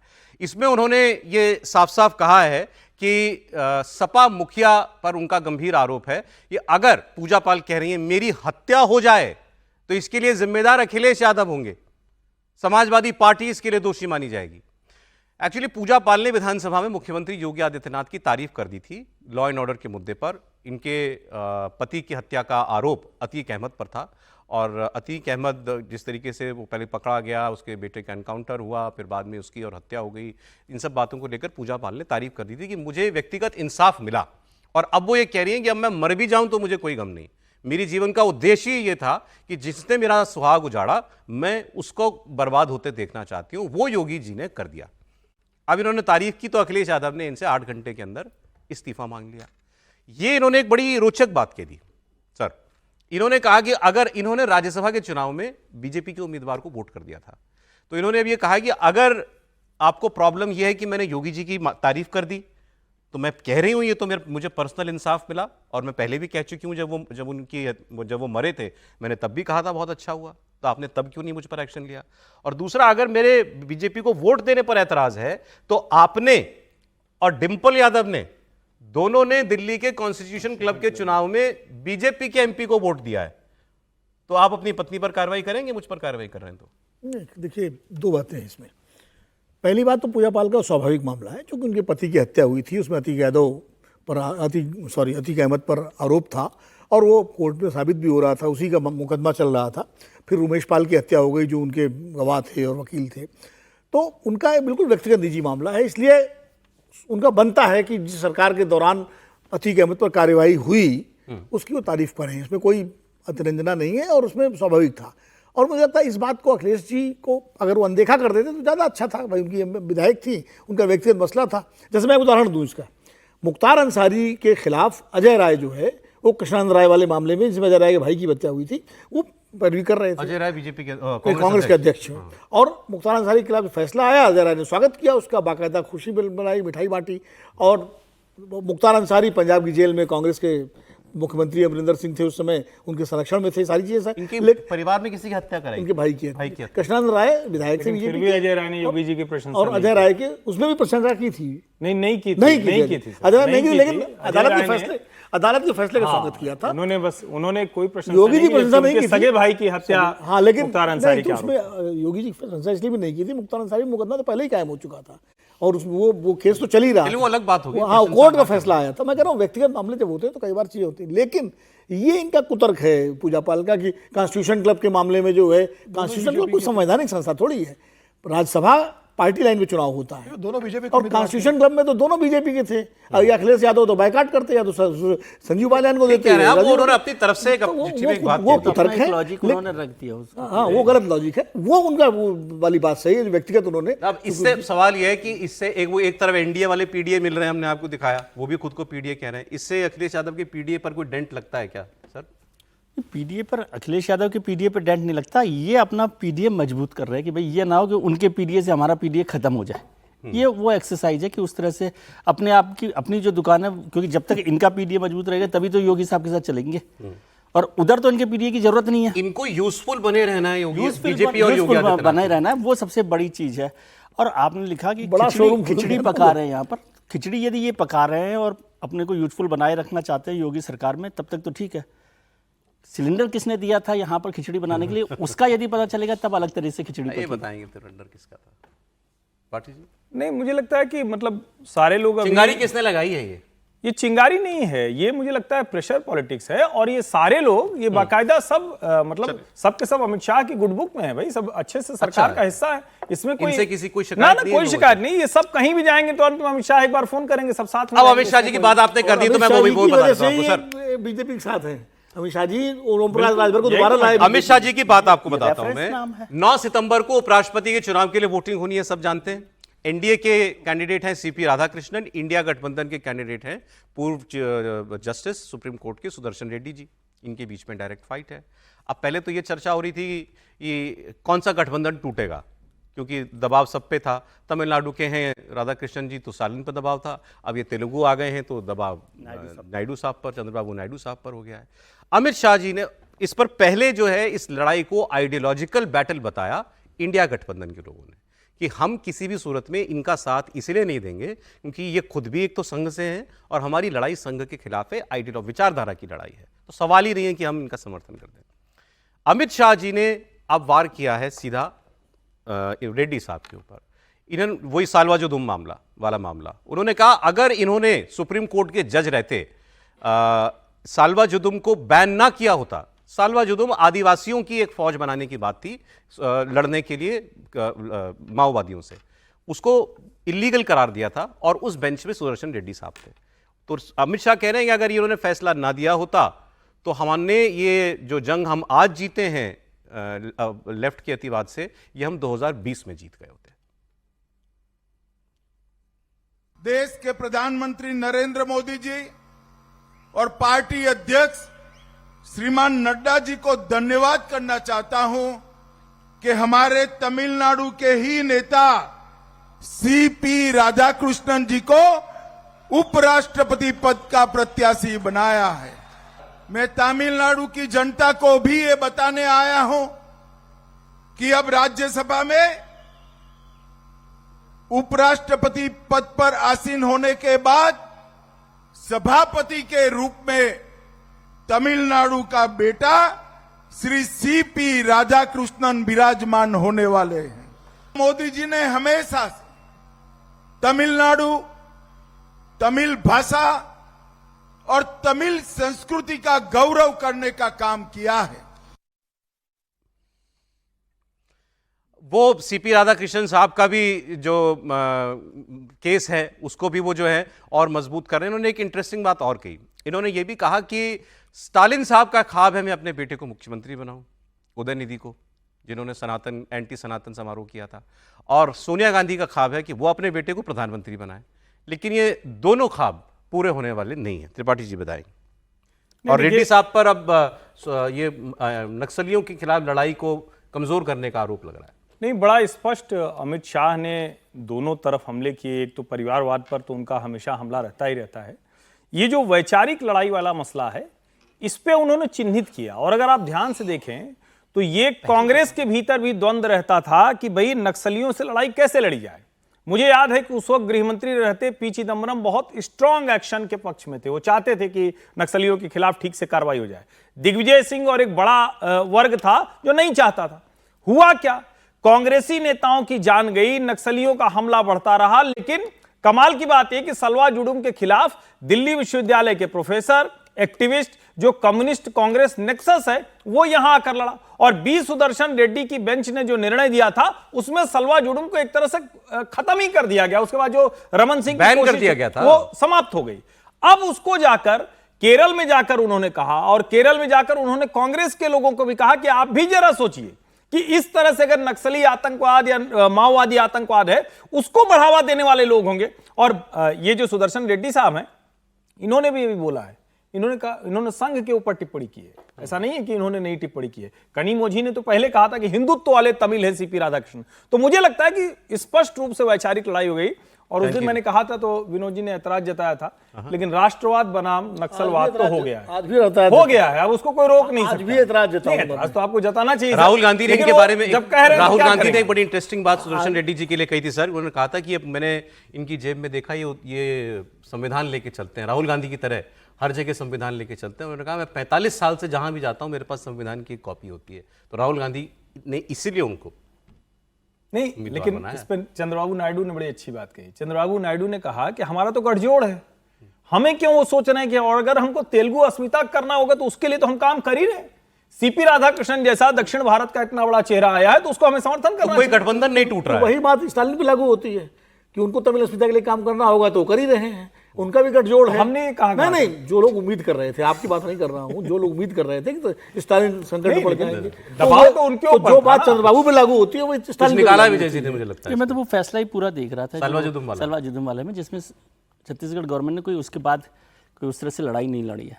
मतलब वैचारिक लड़ाई की बात हो रही है ना, इसलिए मैं चैलेंज नहीं किया। नहीं, वो सलवा जुदुम उसके बाद डिसबैंड हो गया था, मुझे याद है, खत्म ही हो गया था। सरकार चाहती तो लड़ाई लड़ सकती थी ना। वैचारिक लड़ाई इतनी है मजबूत तो लड़ सकती थी। मैं केवल वो देख रहा था। फैसला तो मुझे पता है वो सुप्रीम कोर्ट का जो फैसला आया, और किसी जज के फैसले को वैचारिक लड़ाई के तौर पर देखना, क्या जजेस वैचारिक लड़ाई के तौर पर लड़ाई लड़ते हैं? फिर तो बहुत सारे मैं भी मानता हूं शायद त्रिपाठी जी अब कह रहे हैं वो ये क्या राष्ट्रवाद बनाम नक्सलवाद है, लेकिन ये मुद्दा हो सकता है, राष्ट्रवाद बनाम नक्सलवाद लेफ्ट वर्सेस राइट की लड़ाई, लेकिन जजेज के लेफ्ट वर्सेस राइट तो है वो ठीक है, लेकिन जजेज के फैसले को वैचारिक लड़ाई के तौर पर लेना, उस पर मैं सवाल कर रहा हूं। उसमें 2 जज और थे। राष्ट्रवाद नक्सलवाद नहीं, वो अकेले को भी मान लें, लेकिन क्या हम जज के फैसले को वैचारिक लड़ाई के तौर पर देखेंगे? फिर तो गोगोई साहब पर भी बात करेंगे।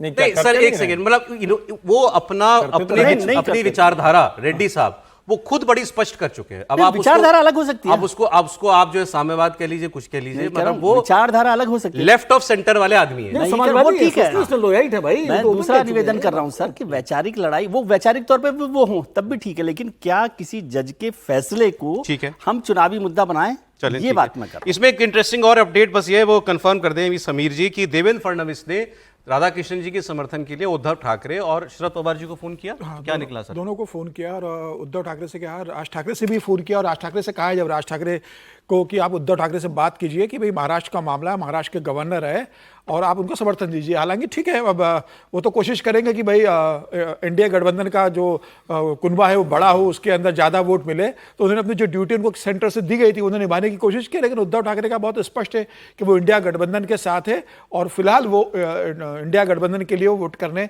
जा रहे हैं। विधायक उनके सांसद टूट जाए वो बात अलग है, लेकिन पार्टी का ऑफिशियल स्टैंड यही है, शिवसेना का, उद्धव बाला साहब ठाकरे का, और शरद पवार का भी यह स्टैंड है कि वह इंडिया गठबंधन के साथ बने रहेंगे। अच्छा, एक खबर और, मैं आप इस पर चर्चा वैसे तो और समय लेके करना था, लेकिन अभी कर लेते हैं हम। चिट्ठी लिखी है संजय राउत जी ने, शिवसेना यूबीटी के सांसद हैं, प्रधानमंत्री को, कि अभी तक पहलगाम में जिन लोगों की आतंकवादियों ने हत्या की उनका खून सूखा भी नहीं था, उनका बहा हुआ खून, उनके संतप्त परिवारों के आंसू अभी सूखे भी नहीं हैं, और आप पाकिस्तान से एशिया कप में क्रिकेट मैच खेलने जा रहे हैं। और इस पर भारत का खेल मंत्रालय ये कहता है कि हम बायलैटरल सीरीज नहीं करेंगे, मतलब भारत और पाकिस्तान के बीच केवल 2 देशों की कोई मुकाबले नहीं होंगे, ना पाकिस्तान की टीम भारत आएगी, ना भारत की टीम पाकिस्तान जाएगी। लेकिन ये एशिया कप मल्टीलैटरल टूर्नामेंट है, इंटरनेशनल टूर्नामेंट है, तो इसमें हम लोग शिरकत करेंगे, इसका बॉयकॉट नहीं किया जाएगा। तो इस मामले को अब लगातार जो है वो तूल दिया। पहले बताइए सर, मैच होना चाहिए नहीं होना चाहिए? भाई देखिए, बवाल हो रहा है इस पे। नहीं, बवाल तो हो रहा है, होना भी चाहिए। जो दरअसल क्या है, ये वैसे है जैसे डॉग वाला मामला है, स्ट्रे डॉग वाला, कि डॉग लवर्स कहते हैं कि उनको छोड़ दो, और जो शिकार हैं उसके, उनका कहना है कि नहीं, इनको शेल्टर होम में रखो। तो वैसे जो क्रिकेट प्रेमी हैं, जो भारत पाकिस्तान का मैच देखना चाहते हैं, और भारत जो दोनों टीमें बेहतरीन टीमें होती हैं, और हमेशा इनके मैच में जो है एक यूफोरिया रहता है। और बहुत लोग ऐसे भी हैं जो राष्ट्रवादी हैं, चाहते हैं भारत की टीम वहाँ पीटे पाकिस्तान को, तो ताली बजाने का मौका मिले। तो वो एक जो समूह है वो चाहता है कि मैच हो, और चूंकि ये भी राष्ट्रवाद बनाम क्रिकेट प्रेमी है ये। नहीं, लेकिन राष्ट्रवाद को इतना संकीर्ण मत बनाइए भाई कि क्रिकेट मैच हो गया तो राष्ट्रवाद खतरे में पड़ गया, एक कोई जस्टिस चुनाव लड़ रहे हैं तो राष्ट्रवाद खतरे में पड़ गया।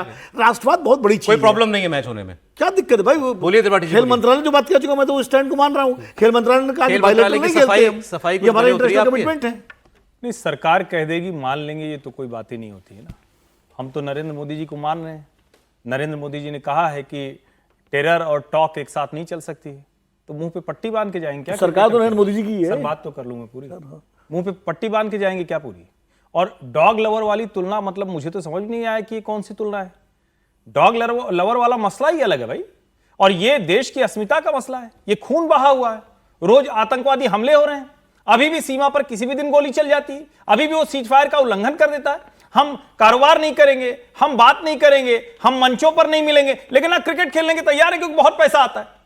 ये नहीं हो सकता है, और अगर ये सरकार करेगी तो इसका खामियाजा उसे भुगतना पड़ेगा। ये लोकतंत्र है। ये हम पाकिस्तान से अलग से कोई सीरीज नहीं खेल रहे, खेल मंत्रालय ने कहा है, लेकिन एक टूर्नामेंट हो रहा है, उसमें 8 टीमें होंगी, उसमें से 2 टीमें इंडिया पाकिस्तान। फिर एक काम करिए ना, फिर पाकिस्तान को वाया चीन, वाया रशिया कुछ भेजा कीजिए सामान उमान। दिक्कत क्या है इसमें? सऊदी अरब से कह दीजिए वो बढ़िया भेज दिया करे, मत भेजिए लाहौर से। सऊदी से कह दिया करे वो आया पाकिस्तान, उधर से भिजवा दिया करे। ये क्या तमाशा है? मतलब हम लोग कुतर्क के पहाड़ पर बैठ गए हैं। विकल्प है कि भारत उस टूर्नामेंट से विड्रॉ कर ले अपने आप को, क्योंकि इसके अलावा क्या रास्ता इसमें कौन सा फर्क पड़ रहा है? फिर वो उसमें ओलंपिक चार्टर का हवाला दिया जा रहा है। नहीं है, मैं बताता हूं आपको, ये तर्क दिया जा रहा है कि भारत ने कॉमनवेल्थ के लिए और ओलंपिक के लिए बिडिंग कर रखी है। अगर वो इंटरनेशनल टूर्नामेंट से विड्रॉ कर लेगा तो उसकी वो बिड पे असर पड़ेगा। ऐसा कोई नियम मुझे अभी तक ध्यान में नहीं है जिस देश का जब मसला होता है, और मैं फिर कह रहा हूं, आतंकवादी मुल्क पाकिस्तान है या नहीं है, आतंकवादियों को अभी भी पनाह दे रहा है या नहीं दे रहा है, वहां आतंकवादियों जब मारे जाते हैं उनके जनाजे में पाकिस्तानी सेना के लोग हैं या नहीं है? अगर ये सब हैं तो टेरर और टॉक नहीं चल सकती, तो टेरर और क्रिकेट भी नहीं चल सकता। बिल्कुल, मैं इससे सहमत हूं। खून और पानी नहीं बहा सकते, खून और खेल साथ चल सकता है आपका। और ये जो मुद्दा है, फिर इसी मसले पर तो आप ट्रंप साहब से झगड़ा ले लिया मोल, वहां तक तो आप जा सकते हो। और इस पर क्या, मुझे समझ नहीं आ रहा कि इसमें इतना बड़ा क्या लॉजिक है। नो क्रिकेट किसी भी फॉर्म में, किसी भी टूर्नामेंट में। एक लाइन और जोड़िए ना, उन्माद आप देश में कराना चाह रहे हैं, मुझे लग रहा है देश के अंदर जिस तरीके से इसका विरोध शुरू हो चुका है, मुझे लग रहा है, और अभी मैच के लिए टाइम ऐसा तो नहीं कि 48 घंटे में मैच होने वाला है, अभी समय है मैच के लिए। और मुझे लग रहा है कि मैच के कुछ समय पहले भारत सरकार यह निर्णय ले लेगी कि भारतीय टीम पाकिस्तान के साथ नहीं खेलेगी। उस देश में जिस तरीके से इसका विरोध हो रहा है, सरकार के पास भी विरोध जाएगा, और सरकार जब देखेगी कि देश में 140 करोड़ लोग इस बात का विरोध कर रहे हैं, तो सरकार को इसको जवाब देना मुश्किल होगा। पाकिस्तान का होगा, आप पॉइंट उसको दे दोगे, ठीक है ना, कोई फर्क नहीं पड़ता। क्या फर्क पड़ता है? एशिया कप अगर पाकिस्तान जीत भी गई तो क्या फर्क पड़ता है? देश से बढ़ के थोड़ी है इस समय, देश यहाँ आप माइनॉरिटी में हैं, सब लोग कह रहे हैं इंटरनेशनल क्रिकेट में नहीं जुड़ रहे हैं, माइनॉरिटी में रहना चाहेंगे। मुझे लगता है बायलैटरल में, चलो मैं भी मानता हूं बायलैटरल मत करिए, लेकिन इंटरनेशनल ओलंपिक से भी आप बाहर हो जाइए। जरा अमेरिका और भारत के रिश्तों की बात कर लें, जिसको लेकर एक बहुत बड़ी डेवलपमेंट हुई है। टैरिफ की धमकियां, भारत युद्ध करवा रहा है, रूस और यूक्रेन का यह आरोप, इस सब के बीच डोनाल्ड ट्रंप ने अपने सबसे विश्वसनीय व्यक्ति, सबसे भरोसेमंद व्यक्ति सर्जियो गौर को भारत का राजदूत बना दिया है। यह एक बहुत बड़ी डेवलपमेंट है भारत के लिहाज से। ट्रंप का यह फैसला एक सरप्राइज भी है, क्योंकि 2 दिन पहले तक किसी को नहीं मालूम था कि ट्रंप भारत में अपना राजदूत भेजने वाले हैं। अभी जो एरिक गारसेटी हैं, इनका कार्यकाल जनवरी फरवरी में इसी साल पूरा हो चुका है। तब से भारत के अंदर कोई एम्बेसडर नहीं था अमेरिका का। सोचिए, जब ये सबसे ज्यादा भारत और अमेरिका के बीच तनाव वाले महीने गुजरे हैं, तो उनका कोई हमारे यहां नुमाइंदा ही नहीं था। लेकिन अब ये जिनको भेजा है, सर्जियो गौर, ये ट्रंप के खासम खास लोगों में है। और ये बात मतलब हम बहुत गंभीरता से कह रहे हैं, ये वो शख्स हैं जिनको क्रेडिट दिया जाता है एलन मस्क और ट्रंप के बीच झगड़ा कराने का, कि इनकी वजह से दोनों अलग हुए। इनको एलन मस्क ने स्नेक, सांप कहा था, इनकी वजह से उनके रिश्ते खराब हुए, ऐसा आरोप उन्होंने लगाया था। और अब ये दिल्ली में एम्बेसडर होंगे, इसके अलावा पूरे दक्षिण एशिया का कार्यभार संभालेंगे, जिसमें पाकिस्तान भी होगा, सेंट्रल एशिया भी इसके अंदर होगा। तो साउथ एशिया मतलब भारत, पाकिस्तान, बांग्लादेश, श्रीलंका, और सेंट्रल एशिया मतलब अफगानिस्तान और उसके उधर का इलाका, तो उसके ये इंचार्ज हैं। अब इस सवाल इसमें ये है, इनके थोड़ी बहुत बातें मैं आपको और बता देता हूं। इनके लिए एक शब्द का इस्तेमाल जो है वो किया गया था एलन मस्क की तरफ से ही, और इनको कहा गया था मनमौजी आदमी। सांप है, मनमौजी है, मन की करता है। डोनाल्ड ट्रंप इन पर क्यों इतना भरोसा करते हैं? इन्होंने, डोनाल्ड ट्रंप जब राष्ट्रपति बन गए तो जितने उनके सरकारी दफ्तर हैं, विभाग हैं, उनके अंदर भर्ती होती है। हमारी तरह वाला सिस्टम नहीं है कि सरकारी आदमी ही जाएगा, तो वहां अलग अलग लोगों को बैठाया इन्होंने। 4000 ऐसी नियुक्तियां इस आदमी ने कराई। यहां की भाषा में कहें तो लेटरल एंट्री 4000 लोगों की कराई। और डोनाल्ड ट्रंप के कैंपेन से लेकर के अभी तक के बहुत खास आदमी, उनका जो पर्सनल ऑफिस है, सेक्रेटेरिएट है, उसके डायरेक्टर हैं, वो चलाते हैं। उसका जो आपने लिखा ट्रंप साहब ने, वो भी तो देखिए, उन्होंने लिखा उनका अनाउंसमेंट पे कि Sergio is my a great friend who has been at my side for many years. He worked on my historical presidential campaigns, published my best-selling books, and ran one of the biggest super PACs which supported our movement. और उन्होंने लिखा भाई, बहुत मैं announcement करते हुए भी खुश हो रहा हूँ कि ये बड़ी बात है और इस तरह से होगा। तो आप सोचिए, जो 2 देशों के बीच में जो अभी तनाव हो रहा है, उसके बीच में ट्रंप साहब अपने सबसे खास दोस्त को यहाँ पर ये जिम्मेदारी दे रहे हैं, तो इसका मतलब वो समझते हैं भारत को अब भी इम्पोर्टेंट समझते हैं। मतलब वो रिश्ते खराब करना इस लेवल तक नहीं चाहते कि ये खत्म ही हो जाए बात, क्योंकि सर्जियो, इसकी गौर की जो अपॉइंटमेंट है एम्बेसडर के तौर पर, बहुत महत्वपूर्ण बात है ये। नहीं तो आप समझ रहे हैं ये रिश्ते सुधारने के लिए इनको भेजा जा रहा है? कोशिश ये होगी, मतलब हाँ, मुझे ऐसा लगता है। ये नहीं है कि कोई वो दबाव बनाएंगे यहाँ पर। इनके लिए जो वहाँ के अमेरिका के विदेश मंत्री ने, उनकी नियुक्ति पर इन्होंने लिखा है कि मैं बहुत एक्साइटेड हूँ, सर्जियो गौर भारत के राजदूत बनाए जाएंगे। और उसके बाद उन्होंने लिखा है, he will be an excellent representative of America in one of the most important relationships our nation has in the world. Bharat को वो कह रहे हैं दुनिया में सबसे महत्वपूर्ण इंपॉर्टेंट रिश्तों में से एक है अमेरिका और भारत। अमेरिका मीडिया इसीलिए कह रहे हैं कि हम जो है ब्लड ऑयल खरीद रहे हैं रूस से, इसीलिए ये कह रहे हैं कि सर अमेरिका मीडिया के ऊपर टैरिफ लगना चाहिए। गौर साहब को ट्रम्प साहब का गेटकीपर कहता है। उनका कहना है कि बिना गेटकीपर कहते हैं गौर साहब को, अमेरिका का मीडिया। अच्छा। वो कहते हैं कि बिना गौर साहब की परमिशन के कोई ट्रम्प साहब से मिल नहीं सकता, वही तय करते हैं ट्रम्प साहब से कौन मिलेगा और कौन नहीं मिलेगा। उनका पारिवारिक रिश्ता इतना अच्छा है कि ट्रम्प साहब के जो बेटे हैं ट्रम्प जूनियर, उनके साथ एक बिजनेस पार्टनर है कई जगह, और एक पब्लिशिंग कंपनी शुरू करी है जिसके अंदर ट्रम्प के जितने स्पीच हुए, ट्रम्प ने जितना बोला है लिखा है, उसकी सारी किताबें ये पब्लिश कर रहे हैं। और ट्रम्प टॉवर की कंपनी के भी एक डायरेक्टर बने हुए हैं। मैंने जो इंडियन एक्सपर्ट्स के कमेंट पढ़े इस नियुक्ति पर, कुछ लोगों ने कहा कि जो विजय जी कह रहे हैं कि ये शायद ट्रम्प की कोशिश ये हो सकती है कि भाई अपना इतना खास और क्लोज आदमी भेजने की कि यार रिश्ते खराब हो रहे हैं, जाकर के ठीक करो। लेकिन इसमें दूसरा खतरा भी है कि अब एक तो ये कि भारत के पास भी एक जरिया बन गया सीधे ट्रम्प तक अपनी बात पहुंचाने का, ये तो अच्छी बात है। लेकिन जैसा इनकी एलन मस्क ने जो इनका किरदार बताया है, सांप कहना, इधर उधर की बातें, इधर की बात उधर करना, तो ये रिश्ता बिगाड़ भी सकते हैं। इतना करीबी आदमी है बिगड़ने का, इतना रिश्ता बिगड़ चुका है, इससे ज्यादा क्या बिगड़ेगा? इसके बाद तो यही बिगड़ेगा फिर कि कूटनीतिक संबंधी खत्म हो जाए, वो तो स्थिति नहीं आने वाली है। मुझे लगता है इनकी भूमिका ज़्यादा बड़ी होगी। ये चूंकि पाकिस्तान भी इनकी जिम्मे है, दक्षिण एशिया का एक तरह से इनको प्रभारी बना दिया गया है, तो ये भारत पाकिस्तान के बीच की जो जियोपॉलिटिक्स है उसमें जो अमेरिकन इंटरेस्ट हैं उनको बैलेंस करेंगे ये, क्योंकि पाकिस्तान को भी गले लगा रहा है अमेरिका, भारत से रिश्ते नहीं खराब करना चाहता है। तो ऐसे में ट्रंप को एक ऐसा आदमी चाहिए अपना जो दोनों को बैलेंस कर सके। लेकिन ये फिर इंडिया पाकिस्तान को जो हमें प्रॉब्लम होती है कि एक सांस में दोनों का नाम लेना, हमें उससे बहुत दिक्कत है। इसको हाइफेनेशन करते हैं, हम कहते हैं तो लेंगे, इसको आप रोक थोड़ी सकते हैं ना, हम रोक सकते हैं नहीं, क्योंकि इनके जो पहले राजदूत थे वो बड़े समझदार थे, वो ऐसी बात नहीं कहते थे। वो पुरानी प्रॉब्लम ये ना कि एलन मस्क का एक पर्सनल इशू है ना। बताइए ये नियुक्ति भारत के लिए कुछ अच्छी खबर है या नहीं? नहीं, निश्चित तौर पर बहुत अच्छी खबर है। और जो लोग इसको देख रहे हैं कि भारत पाकिस्तान एक लाइन में बोलने लगेंगे या दूसरी चीजें, वो एक आशंका है। रिश्ते खराब करने के डोनाल्ड ट्रंप पर्याप्त हैं, उनको किसी सर्जियो गोर की जरूरत नहीं है, वो पर्याप्त हैं, वो मूडी आदमी है। और ट्रंप से ज्यादा मनमौजी कौन होगा जिसने एलन मस्क और गोर दोनों को अपना राइट लेफ्ट हैंड बना रखा था। एलन मस्क से जब झगड़े की बात करते हैं तो दोनों का आपसी ईगो क्लैश है, जिसको हम कहते हैं ना कि भाई जो किंग है उसके साथ ज्यादा लॉयल्टी किसकी, ये मसला है। लेकिन ये गोर कई मामलों में, अब चूंकि इनका नाम ही गोर है, गोरशिक्यू का गोर हुआ है, यानी रशियन मूल के हैं, उसके बावजूद वहां उज्बेकिस्तान में पैदा हुए और भारत को लेकर दुनिया में जो समझ है वो अमेरिकियों को भी समझ है। ट्रंप अपने निजी ईगो की वजह से फंस गए हैं, तो अब रास्ता खोज रहे हैं, ये वो रास्ता है जो भारत और अमेरिका का रिश्ता सुधार सकता है। लेकिन क्यों संदेह होता है? FBI ने ट्रंप के पहले कार्यकाल में जो इनके राष्ट्रीय सुरक्षा के सलाहकार रहे, जॉन बोल्टन, शायद उनके छापा FBI की रेड करा दी भाई।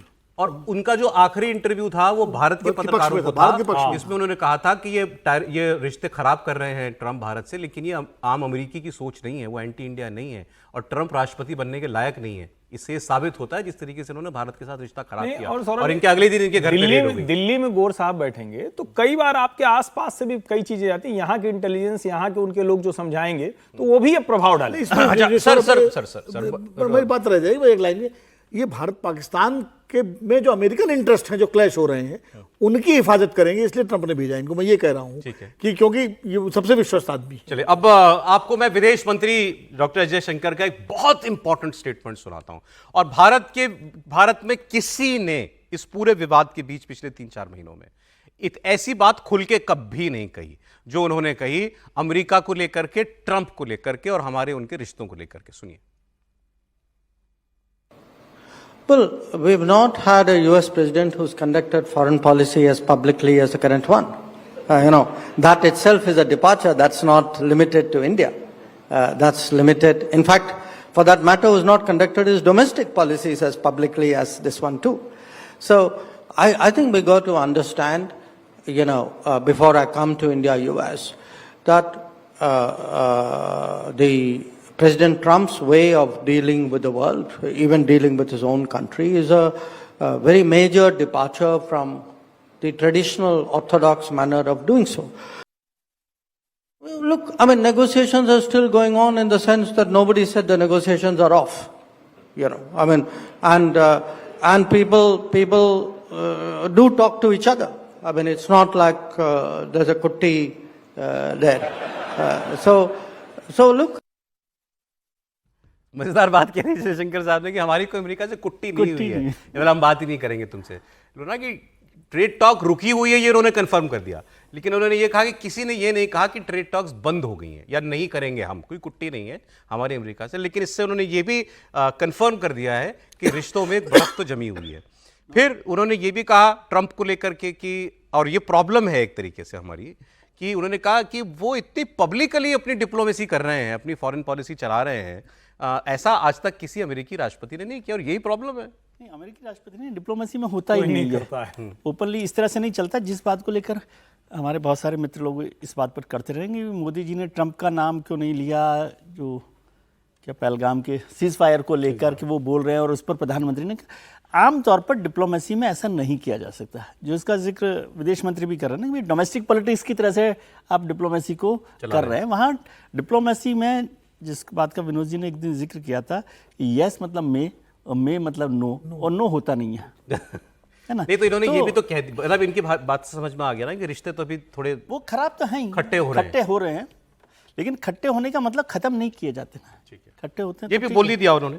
अब सर एक अंतर्राष्ट्रीय खबर कल से जो बहुत गर्म है वो ये है कि चीन के साथ हमारे संबंध बेहतर हो रहे हैं। ये बात तो ठीक है, उनके भी विदेश मंत्री आए थे अभी 28 तारीख को, 28 को नहीं सर चीन जाएंगे एससीओ समिट में प्रधानमंत्री, हमारे उनके बीच व्यापार शुरू हो गया है, सीधी फ्लाइट शुरू होने वाली है, मानसरोवर की यात्रा शुरू हो चुकी है। चीन ने कहा आपके साथ भारत के साथ बड़ा गलत कर रहा है अमेरिका टैरिफ लगा करके, वो बुली है, उसको जवाब देंगे, हम लोग मिलकर जवाब देंगे, और व्यापार के लिए हमारे देश का बाजार आपके लिए खुला हुआ है। तो चीन ने ऐसी गलबैयां तो हमारे साथ दशकों से नहीं की हैं, वो इतना अब हमारे से इतना क्यों गले मिल रहा है। इस सब के बीच ये खबर आई कल कि टिकटॉक, अमेरिकी ऐप, दुनिया भर में बहुत मशहूर, वो टिकटॉक जिसे 5 साल पहले भारत सरकार ने बैन कर दिया था, उसके चालू होने की, फिर से शुरू होने की खबर बहुत तेजी से कल शाम को और रात को फैली।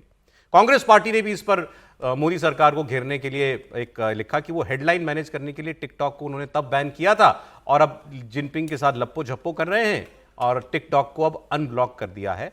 उन्होंने ये आरोप लगाया कि क्या हुआ पाकिस्तान के साथ लड़ाई में, जिस तरीके से चीन ने उसका साथ दिया, हम उसको भूल गए क्या इतनी जल्दी, हमने अपनी शहादत का सौदा कर लिया। तो ये विवाद चला। कुछ लोगों ने कहा कि वेबसाइट ओपन भी हो रही है टिकटॉक की, लेकिन आज इसका क्लैरिफिकेशन आ गया भारत सरकार की तरफ से कि टिकटॉक पर किसी प्रकार की लीनियंसी या टिकटॉक को दोबारा शुरू करने की कोई कदम भारत सरकार ने नहीं उठाया।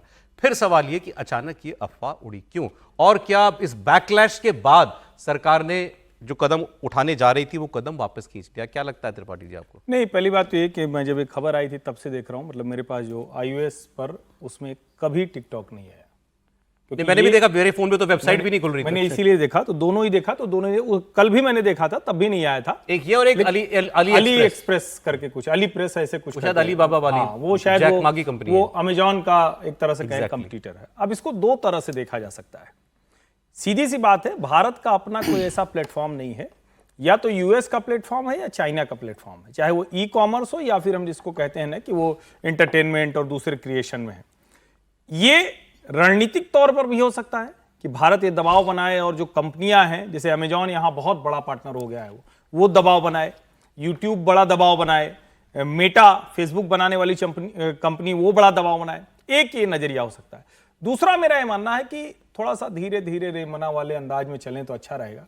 चीन इतना भरोसे के लायक है नहीं, और उसने अगर कह दिया है कि भाई अमेरिका नहीं ले रहा है तो चलो ठीक है, रशिया ने कहा था, चाइना ने अगर कहा तो हमें तुरंत कहना चाहिए $100 बिलियन का जो ट्रेड डेफिसिट है उसको हम कैसे दुरुस्त करेंगे, उसका रास्ता निकालते हैं। आपने व्यापार शुरू कर दिया ना चीन से? नहीं, व्यापार शुरू किया उसमें, तो फिर ऐप ने क्या बिगाड़ा है? नहीं, ऐप ने बिगाड़ा है ना, क्योंकि आप रणनीतिक तौर पर इसको बंद किए थे। इसको सिर्फ देखिए, ये चीजें सिर्फ इतना भर नहीं था कि इससे कारोबार करके ले जा रहे थे, ये सीधे सीधे आपके लोगों को प्रभावित करने का मसला था। कारोबार में तो आप सामान लेते हैं, यहां जब विचार लेने लगते हैं, आपके आइडिया आने लगते हैं, आपके ऊपर कोई कंटेंट थोपा जाने लगता है, और कंटेंट ऐसा नहीं दूसरे भी कंटेंट ही थोप रहे हैं। मैं ये नहीं कह रहा हूं कि अमेरिकन जो साइट है वो आएगी तो वो कंटेंट नहीं थोपेगी। तो ये रणनीतिक था। मुझे लगता है थोड़ा समय लेना चाहिए, ठीक है, देखना भी चाहिए। कैलाश मानसरोवर उन्होंने शुरू किया, एकदम ठीक बात है, बड़ा स्वागत। आजकल हिंदी बोलने लगे हैं सारे, चाइनीज मैंडरिन छोड़ के। लेकिन जब इतनी तेजी में कोई रंग बदले तो थोड़ा सतर्क ज्यादा। अगर सोच भी रहे थे इस तरफ तो ना सोचें, बिल्कुल नहीं सोचना चाहिए। हाँ, समीर जी आपकी क्या राय है? निश्चित रूप से टिकटॉक को शुरू नहीं करना चाहिए, लेकिन जिस तरीके से अभी विदेश मंत्री जी का जो अपन बयान दिखा रहे थे कि भाई अभी अमेरिका के साथ संबंध बहुत नॉर्मल नहीं है, मतलब जिस तरीके से, हालांकि उन्होंने कहा कि कुट्टी नहीं हुई, कुट्टी तो खैर अमेरिका से किसी की भी नहीं है, रशिया की भी कुट्टी नहीं है। आज पुतिन ने भी ट्रंप साहब की तारीफ की है। तो मुझे लग रहा है कि जिस तरीके से भारत के साथ एक मजबूरी है कि भाई जब अमेरिका से आपके रिश्ते बहुत नॉर्मल नहीं है, खराब होते जा रहे हैं, तो आपको चीन के साथ संबंध सुधारने पड़ेंगे। और चीन की भी मजबूरी है कि अमेरिका से संबंध खराब हो रहा है तो भारत से रिश्ते सुधारने पड़ेंगे।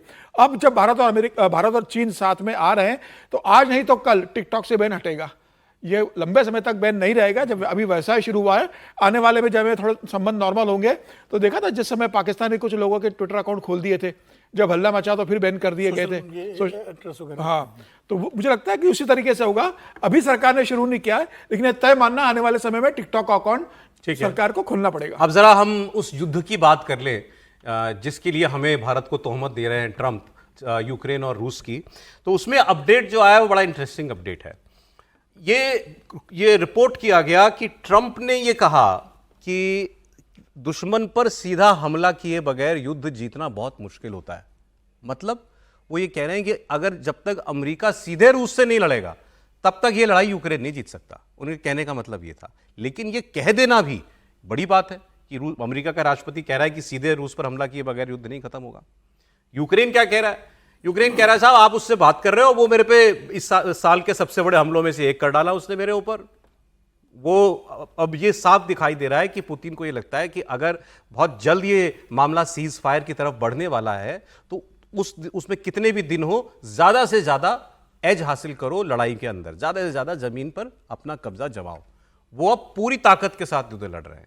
यूक्रेन कह रहा है मुझे नेटो में नहीं लेते हो कोई बात नहीं, लेकिन मुझे नेटो जैसी सेफ्टी गारंटी चाहिए। वो एक क्लॉज 5 है उनका, आर्टिकल 5 कि अगर एक नेटो के एक सदस्य पे हमला होगा तो वो सारे सदस्यों पर हमला माना जाएगा और सब मिलकर उसका जवाब देंगे। तो वो कह रहा है, यूक्रेन कह रहा है मुझे ऐसी गारंटी चाहिए और ट्रंप उसके लिए तैयार है। नेटो के चीफ ने यह कहा है कि पहले हम आपकी सेना को मजबूत करेंगे, आपको बहुत सारे हथियार देंगे, और दूसरा कदम यह होगा कि हम आपको एक सेफ्टी गारंटी देंगे और यह सेफ्टी गारंटी ऐसी होगी जिसको पुतिन चाह के भी कभी वायलेट नहीं कर पाए। सवाल यह है कि क्या यूक्रेन के राष्ट्रपति और रूस के राष्ट्रपति मुलाकात करेंगे? वो ज़ेलेंस्की ये भी आरोप लगा रहे हैं कि उनकी नियति नहीं है शांति की, पुतिन की, और वो मुझसे मिलना ही नहीं चाहते। तो फिर ट्रंप क्या करेंगे? ट्रंप साहब की तो नीयत है ना, अभी अलास्का में मिले और फिर कह रहे कि सीधा युद्ध करना चाहिए। ये बोला उन्होंने? नहीं तो आप बोला, ट्रंप साहब ने पूछ रहे नीयत पुतिन साहब की है। उनकी नीयत तो पहले से युद्ध पर चली, तो जंग नहीं रोक रहे ना। नहीं, वो तो नहीं रोक रहे, लेकिन जो बातचीत के लिए बुलाया था, जो बातचीत को आगे बढ़ाना चाहते थे, वो अगले दिन फिर ये कहेंगे तो कैसे चलेगा? सर हमारा इंडिया का इंटरेस्ट इस बात में, ये लड़ाई रुक रही है कि नहीं? हाँ, इंटरेस्ट इस बात में है कि, और रुकेगा तो इंटरेस्ट अब ये सीधे हमसे जुड़ गई है और ट्रंप साहब ने तो उसको जोड़ ही दिया किसी भी तरह से, तो रुक जाएगी तो बेहतर है। वैसे भी सीधी नहीं भी होती तब भी बेहतर होता है कि युद्ध रुक जाए। लेकिन ट्रंप साहब की इस बात से मैं सहमत हूं कि जितना मजबूत युद्ध होता है ना, उतना मजबूत सीज फायर होता है और अपने पक्ष में होता है। अभी हमने यहाँ पर भी देखा पहलगाम में भी कि जिस तरह से हमने हमला किया उसके बाद वो सीज फायर जो हुआ, तो पुतिन यही कर रहे हैं, युद्ध के एक डोमिनेट करो और फिर डोमिनेट किए बिना सीज फायर का भी कोई मायने लड़ाई रुकेगी नहीं। मैं सहमत हूँ अपने दोनों मित्रों की बातों से। ये कहा एक सिद्धांत है कि समझौते की मेज पर तब बैठो जब सामने वाली कनपट्टी पर आपकी रिवॉल्वर तनी हो, तब समझौता ज़्यादा बेहतर होता है। वही हमने ऑपरेशन सिंदूर में किया, हमारी कनपट्टी, उनकी कनपट्टी पर हमने रिवॉल्वर तान दी थी अपनी भारतीय सेनाओं ने, और पुतिन भी वही कर रहे हैं। और पुतिन तो खुद चूंकि इतने वो राष्ट्रपति तो आप बने हैं, उसके पहले तो केजीबी के वो थे और उन्हें मालूम है वो सोवियत संघ की लेगेसी को ढो रहे हैं, मतलब बढ़ा रहे हैं आगे कि बिल्कुल गर्दन पे जकड़ मजबूत कर लो, तब समझौते के टेबल पर रुकेगी। तभी तो हमसे हमारे ऊपर से वो 25% हटेगा। देखिए वो तो बात हटेगा कि नहीं हटेगा तो ट्रंप साहब जाने, ट्रंप साहब को कोई भरोसा नहीं, हो सकता है लड़ाई रहते भी हटा दें, हो सकता है तब भी ना हटाएं, क्योंकि उनके बारे में तो कुछ भी कहना मुश्किल है। लेकिन लड़ाई रुकनी चाहिए, वो बहुत यूक्रेन के भी इंटरेस्ट में है, दुनिया के इंटरेस्ट में है, और बहुत सारी, मतलब कितने लोगों को मारेंगे आप भाई? जिस तरह से लड़ाई में लोग मर रहे हैं, निर्दोष लोग मर रहे हैं, यूक्रेन जैसा खूबसूरत देश बर्बाद हो गया इस युद्ध के चक्कर में चलते। रूस का जो भी नुकसान हुआ है सबका हुआ। मुझे लगता है कि ट्रंप साहब ने जो बयान दिया, मैं उसकी बात कि एक तो ट्रंप ने मैसेज दिया नेटो को भी और रूस को भी कि भाई क्या चाहते हो कि लड़ाई में सीधा हम कूदें, मतलब दुश्मन को खत्म करने के लिए सबसे तब तक खत्म नहीं होगा जब तक कि अमेरिका सीधे ना आए। यानी आप क्या चाहते हो कि सीधे अमेरिका कूदे? अमेरिका के कूदने का मतलब फिर कितना एस्केलेट होगा वॉर, क्योंकि रूस भी, दोनों न्यूक्लियर पावर हैं, बड़े देश हैं, कोई रूस ईरान तो है नहीं। ठीक है सर, कोई अंदेशा मिल रहा है कि लड़ाई जल्द रुकेगी या नहीं? मुझे इसकी संभावना कम नजर आ रही है। जब तक दोनों के अपने स्वार्थ मतलब जो मांगे वो नहीं मांगी जाएगी। 3 साल युद्ध लड़ते हुए न पुतिन कदम पीछे खींच सकते हैं, न जेलेंस्की इस समय अपने कदम पीछे खींच सकते हैं। और जो पुतिन की मांगे कि भाई जो 5 प्रांत मैंने ले लिए, 22% हिस्सा ले लिया, उसे मान्यता दे दे अमेरिका, जो किसी भी स्थिति में जेलेंस्की के लिए स्वीकार नहीं होगा। नाटो के अंदर उसकी मान्यता देना यह पुतिन को स्वीकार नहीं होगा। तो मुझे लग रहा है ये फिलहाल बहुत मुश्किल है। अब जो ट्रंप कह रहे हैं कि भाई सीधे अगर मैं कूदूंगा या कोई दूसरा रास्ता निकालते तभी होगा, फिलहाल मुझे लग रहा है कि लड़ाई रुकने की कोई संभावना नजर नहीं आ रही है। लेकिन बड़ी डेवलपमेंट्स जैसे उनका राजदूत हमारे यहाँ नियुक्त हो जाना और ट्रंप ये प्रयास तो कर ही रहे हैं कि ये लड़ाई रुके, तो वो भी भारत के लिए पक्ष में जाएगी बात। आज समय इतना ही था। बहुत शुक्रिया विनोद जी, विजय जी, हर्षवर्धन जी, समीर जी, बहुत धन्यवाद। कल फिर मुलाकात होती है।